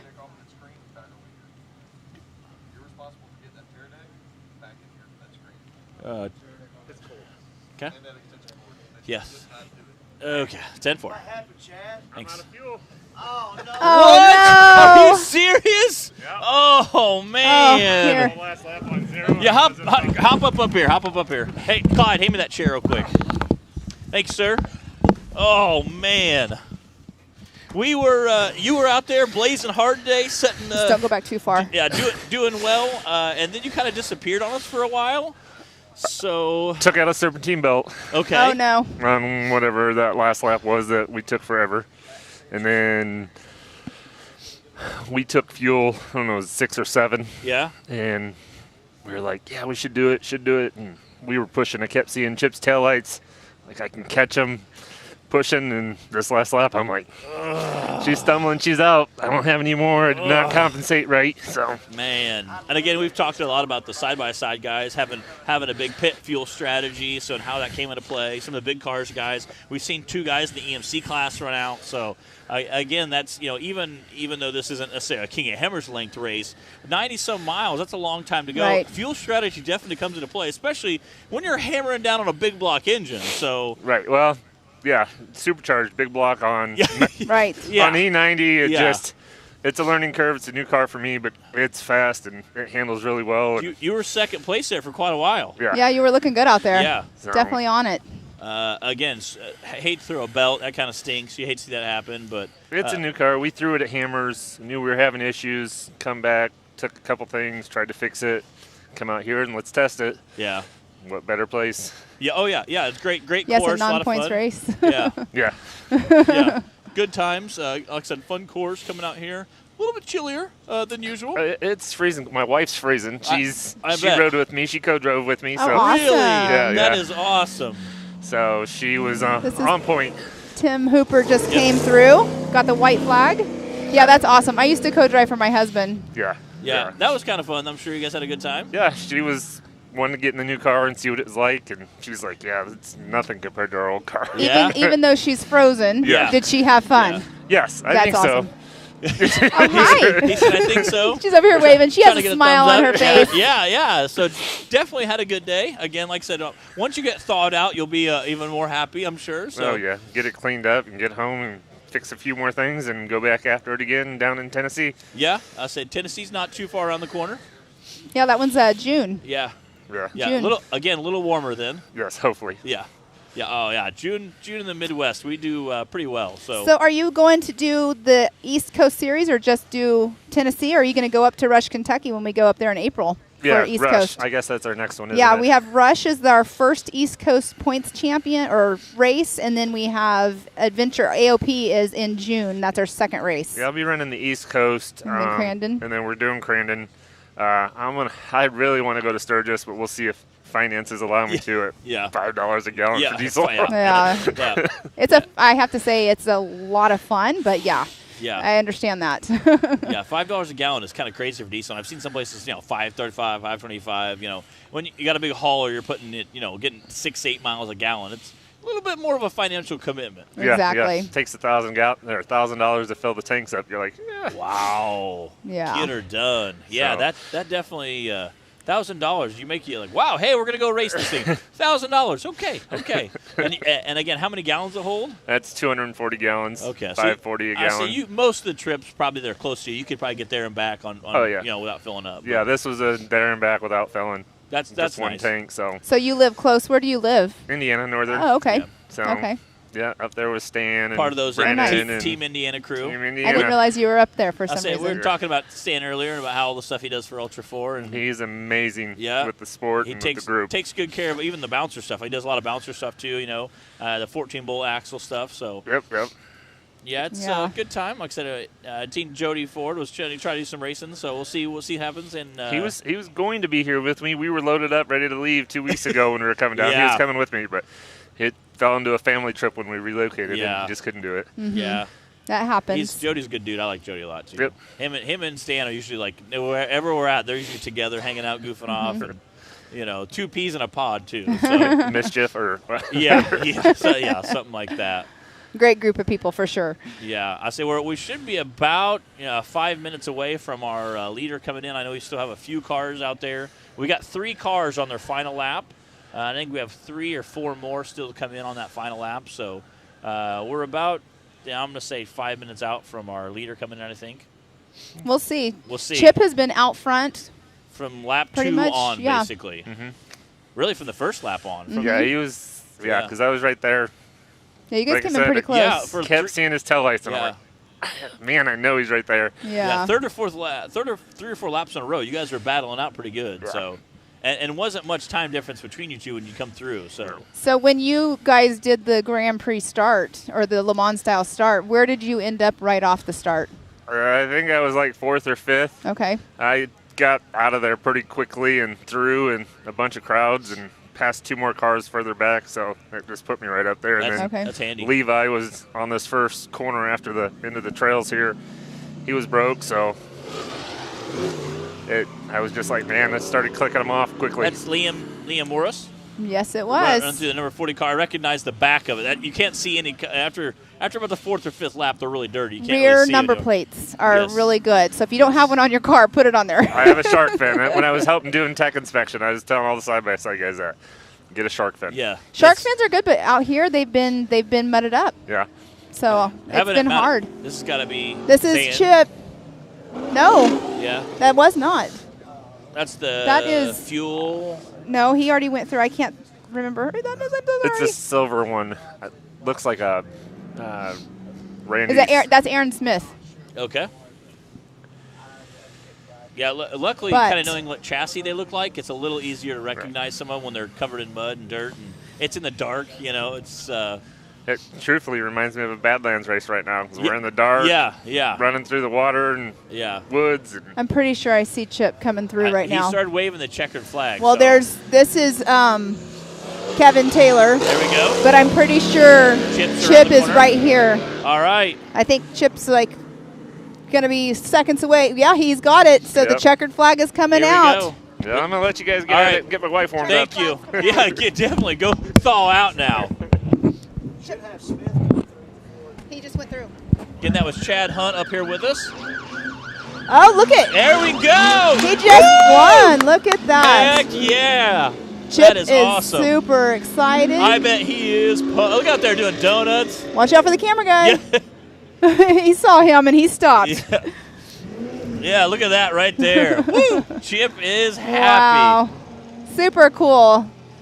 So here in just a couple minutes, we're going to go head almost down. Looks like he has a low tire on that back rear corner. He did. He was coming in a little slower than normal.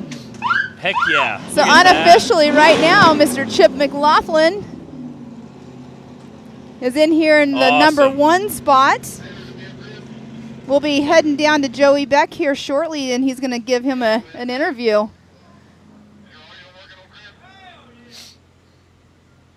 That is Chip McLaughlin and Brad Christensen. Part of that Rufus Racing team. Coming in first place. Getting all 10 laps knocked down. Again, was leading after like lap 1. It literally led the entire race. Got out there, pushed it hard. Again, I think his plan was to push it super hard when the light was out and then kind of back off a little bit and play it smart. Plan worked out pretty well. Zandy coming in second place as of right now. We'll see what he can see if he can't push it past the finish line. We have somebody else coming in right now. Yep. It sounds like Zandy. Sounds like him. It is. No, that's Quentin. No, Quentin. Quentin just came in.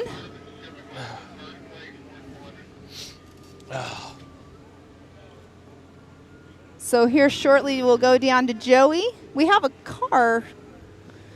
Awesome. All right. Yeah. So let's go down to go. Joey. He's down there with our number 1, Mr. Chip McLaughlin, unofficially. Go, Joey.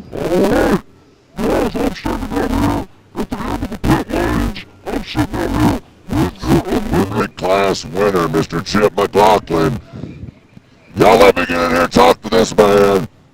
Hey, tell us about today. Tell us what you told me before we started. Who'd you win this race for today? Man, JT's first race. We're here. This is our first time ever getting the first place, and this was a absolute blast. I can't thank our team enough. Zandy I think he's coming in right behind me. We got a flat coming through the starting line on the last lap. I'm losing my voice, I'm sorry. But Eco Staff, Maxxis, Vision, we had the Maxxis liners in here. I didn't let up with that flat tire, it kept going. They got Nightstick, Baja Designs. I'm going to tell you, when the sun went down, things looked way different out there. All right. Zandy launching through the finish line. Oh, yeah, there he is. My mom, who was in ICU yesterday, got out there. Graduated. So, and this asshole next to me, I forgot to thank him at King of the Hammers. And my daughter, who's right over here, turned 17 yesterday. So you did it for the birthday for her, folks. So let me tell you, we've been watching you all day. You were fast all day, and we did notice as the sun come down, your time started to slow down a little bit. One, you knew you had the lead, and 2, things were different out there. Tell us how much harder the course got in the dark. It was ghost. You'd forget where you were going. You'd come up on that bar and think you were in a straightaway. And then you started seeing the mud we're throwing. And, you know, it was wild. Eco Staff, I hope I said it. It wasn't for Eco Staff, we wouldn't be doing this. I've got a sponsor listed here somewhere, but it's covered in mud. That was a hell of a lot of fun. If y'all didn't make it, and y'all are sitting at home watching, y'all should be jealous. This is my blast. Well, I'm sure they are jealous, and I'm happy for you to pull your official first place right here at the 918 Grand Prix at Mid-America. We're going to give you this trophy right here. That's all yours, guys. And, man, we're so happy y'all give it up for Chip McLaughlin, Rufus Racing, and the birthday girl over here. Is her name Alex? Get over here and celebrate with your dad. Woo, that was Chip. You can see him behind us over here That's what it's partying. all about. Super Having excited. a good time. Chip is super, super happy. Again, getting to hoist up that first place trophy. And then Zandy Williams came in. He's sitting here in second yeah. position, unofficial right now. And then Zandy pulling right behind him in that 918 Grand Prix And race. it's right here, right there. Right there. Oh, yeah, I was trying to. trying It's always funny when me and Bree are always like, it's the hill, this one right over, and we're like trying to point different directions. So I did that earlier with the easy ups. I was like, they're right here, but I pointed way too high. They're Yeah. actually like lower. But yeah, it's even worse. You're trying to do like right that to left. way. You're like, here's it is, right? Wait, no, it's over. Yeah, it's kind of funny. I have a lot more respect for the weather lady now. I'm so. like, I think it's been a long day in Yeah. the freezing cold, but we are not done No. yet. We still have cars Yes. out on the race course, but they are all getting the checkered flag because it is a Grand Prix Yes. finish once the number one finisher comes through. So as of right now, everybody is still getting that. But right now, let's go back to Joey. He is out there with Mr. Zandy Williams. Back to you, Joey. Guys, I'm going to be stepping over here. I'm walking in on Zandy Williams, the second part of Rufus Racing here today, celebrating with Chip McLaughlin. These two guys are racing partners. This is the same team. Zandy, tell us about the race out there tonight. I started during the day, ended during the night. Tell us what happened out there.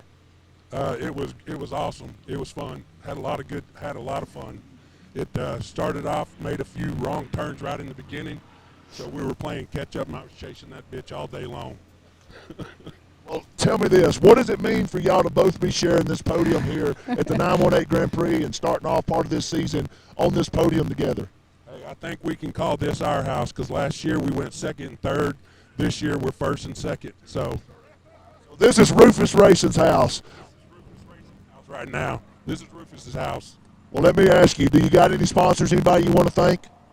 Eco Staff, Maxis, Nightstick, Baja Design. I don't know. I got tape somewhere in here. Just, Vision Wheels. And, thank everyone, the crew that came, the family back home. Well, they've been rooting for you. Them girls have been all over the internet talking to us, letting us know that this was going to be Chip's first win. He knew you was right on his heels all day. He didn't let up. I got something for you right there. A nice 918 Grand Prix second place. Y'all give it up for Zandy Williams.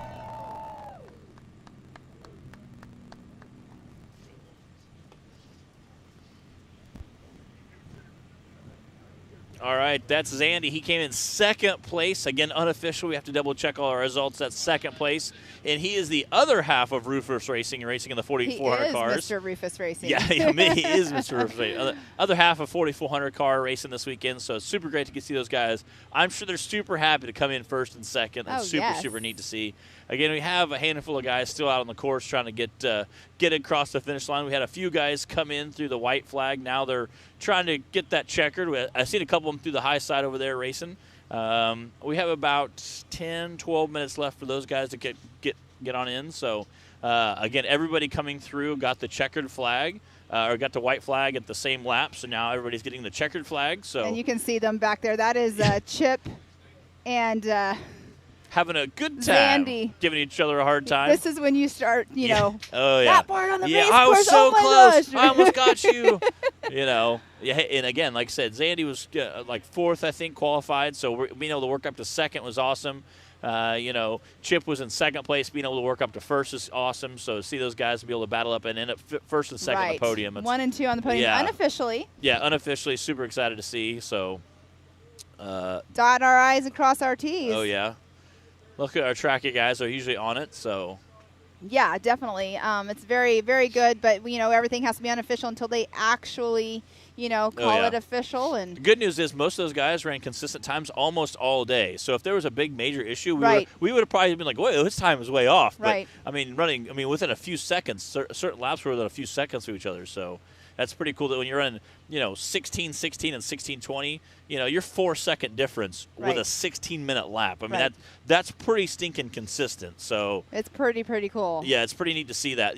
See that over a 16-minute time limit, you're within 6 seconds, 4 seconds of. That tells you how hard they're pushing each lap over and over again. Exactly. So that's pretty neat to see from just a racer standpoint. To go, hey, that's pretty cool. So you have Rufus Racing. They're probably going to have themselves a good time party tonight for I'm sure. The girls at home, they'll be partying partying as well, and then they're probably going to end up more than likely the way this crew works. They'll probably go home. They'll have a celebration. Oh, I'm sure. I mean, look at the purse that was just. Won. Yeah. It's not official right now, but look at that. 15 grand, not a bad play, and that's just for first place. And not including if it stands that Chip had the fastest lap. I mean, so now he's at 17.5. Not a bad day. So he dedicated it to his daughter, so I'm wondering, that's neat. Does she get any? Yeah. Say, hey, can I pick some of that up, Dad? Hey, Dad. Where are we going? Shopping. Yes. It's my birthday.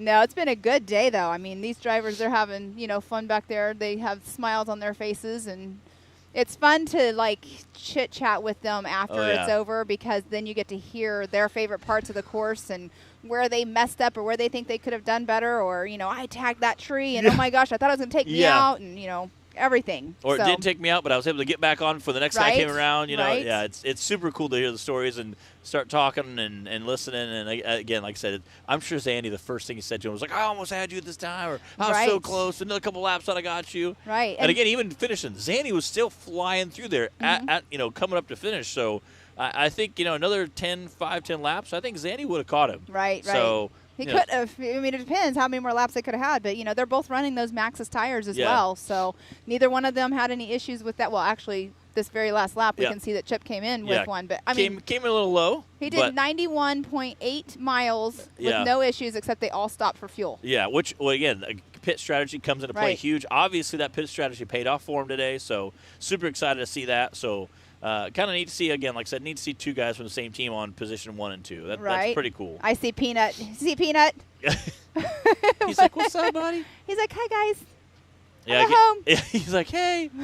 He's a part of Rufus Racing. He was in our EMC class earlier. He's Travis Forshee, a.k.a. Peanut. Yep. Like we were saying earlier, not everybody knows his real name. Which is funny. I when they first called his name, I was like, who? And the Peanut. I was like, oh, okay. Cool. In the driver's meeting, it was pretty neat. So again, super great to see everybody come down, hang out, goof off. I'm sure all the drivers will be back at camp here in a little bit. Oh, look there they are. Oh yeah, 1 and 2. So I got them both up here. Let me go lower. Yeah, there we 1 are. and 2. That's pretty neat. Yeah. I should be an airline attendant. There we go. No. Yeah. What's up, Mr. Rufus? Let's get Mr. What's Zandy up, up here too. Chip doesn't have a voice. We need a handheld right here. Come on, you gotta get up here. Do we have handheld? We could put everybody up here. So our audio was a little bit muffled. So how was that race? That race was awesome. Yeah, everybody so far has come up and said how exciting it was, how much fun it was. It was a good time. How awesome is it to come in first and second place? Unofficially. It's awesome. Yeah. 1, 2. 1, 2. Yeah, that's so cool. It was pretty cool. Again, I think we have to double check. Fastest lap, I believe, went to you on your very first lap coming out, sending it, just picking it up. You proved me wrong because I said nobody will set the fastest lap on the first one, and here you came out wrong. and just smoked it. Again, we talked to a couple guys, and the philosophy was come out, set a fast pace, get a couple quick hot laps, maybe build a little lead, and that way, as the night starts falling, you have a little bit of cushion. You at about 20. Okay, we are getting word he is the fastest lap. So that's awesome. So not only good job, buddy. Not only you go home with a $15,000 winner, $2,500 to the fastest lap. Not a bad day. Not a bad day. Plus him. Plus second place. Yeah. So and to see the Rufus Racing team on the podium first and second. That's awesome. That's got to be a pretty cool feeling. Oh, it is. It is. I was excited just to get out in front of him from the start, and then we blew that first turn, and it was. Oh, we saw it on the live feed. We blew it. I blew that turn, and then I had to pass everyone to get back in the groove. But then once we were in our groove and we got by everyone. We took the left line and on the either or, and we were smoking people left and right. And there was about a 4-minute time limit between you two. And we were talking. I said, I hope Chip's crew is telling him, hey, you have about a 4-minute lead. Just slow down. Be smart. Take it smart. Exactly. I'm coming after you. He slowed down for a whole 4 seconds. And you picked up those 4 seconds. So yes. there was about 8 seconds you were gaining every lap. I said, well, if we had about 10 more laps, you might have been able to overcome that. Well, the 4 thing minutes, is they called in and they're wanting to get on cruise control. Yeah. And they're like, how close is the closest car? And it's like, well, it's Zandy and he's 3 minutes behind you. Yeah. So and I was coming. Yeah, and I was there's coming. about a 4-minute difference between you two, and then about a 4 minutes difference between second and third. So I'm like, at this point, you guys can kind of just coast in if you wanted to. But then I was like, we're talking about Zandy and Chip. They're probably going to be out there trying to battle each other, banging doors. So the whole flat. We see you come in with a flat tire. I didn't know I had a flat until after I left. You were just coming in, pushing hard, trying to get it done. And then I felt it, and I was like, oh no. Yeah. Brad goes, yeah, Zandy's behind us. I go, call him and find out who's behind us, see if we can slow down. Yeah. And I can't hear when they talk. Yeah. Because you don't want to know. Yeah. That's he goes, funny. there's about 3 minutes. And he paused for a second. He goes, and it's Zandy. Zandy. Like, oh. Yeah. You're like, oh, now I really got to push it. You know? right, exactly. It's like two brothers coming in. That's our other guy. There's Tim Hooper. Tim Hooper. Awesome. Again, he came in earlier and had a flat tire and had to have a change, and then they fueled him up at that point. He hasn't stopped since. He's been going the whole time. I came in for a flat and fueled. And we've seen, almost the whole field today. Like all 8 guys I think we have still out from the second lap on have all been setting pretty similar times and pushed pace hard. I mean, 4th, 5th, and 6th were all battling within less than a minute of each other. Right. It was super, super neat to see. Again, we kind of saw Chick walk away with it. You built a pretty good lead there. So, again, way to push hard, get out there hard charging, getting it done. So, again, like I said, it was also kind of and you would come through your last 2 or 3 laps. We had seen you kind of back off just the jump. You were like 3/4 of the jump for the first 5 or 6 laps. And you the backed last off. couple you backed off. Zandy, you could tell, I think got faster the last 2 or 3 laps. Yeah. He's like, You launched farther. I was by pushing. golly, I'm going to catch Chip. You could see he was pushing for everything he had. Slow down because we almost we did a little bit one time because you don't need to send it over that. We need to finish this. Yeah. Right, Keep the car together. And again, like I said, we were hoping that the crew was telling you, listen, you got a 4-minute lead. Take your time. Don't clip a tree. You're fine. You'll be good. Well, and the thing about it, too, is you had consistent lap times. I mean, all of you did for the most part, but you were so consistent. We're like, he's running such a smooth race, and smooth is fast. So it's like. We found our groove. Brad was calling out the lines. Right. And we had every mark every time. I don't have no idea where I got the flat. It went that big boom. Yeah. Just gradually went down. But that Maxxis tire still looks brand new Right. on there except it's flat. Yeah. And, big thanks to all of our teams. Vision Wheels, Maxxis.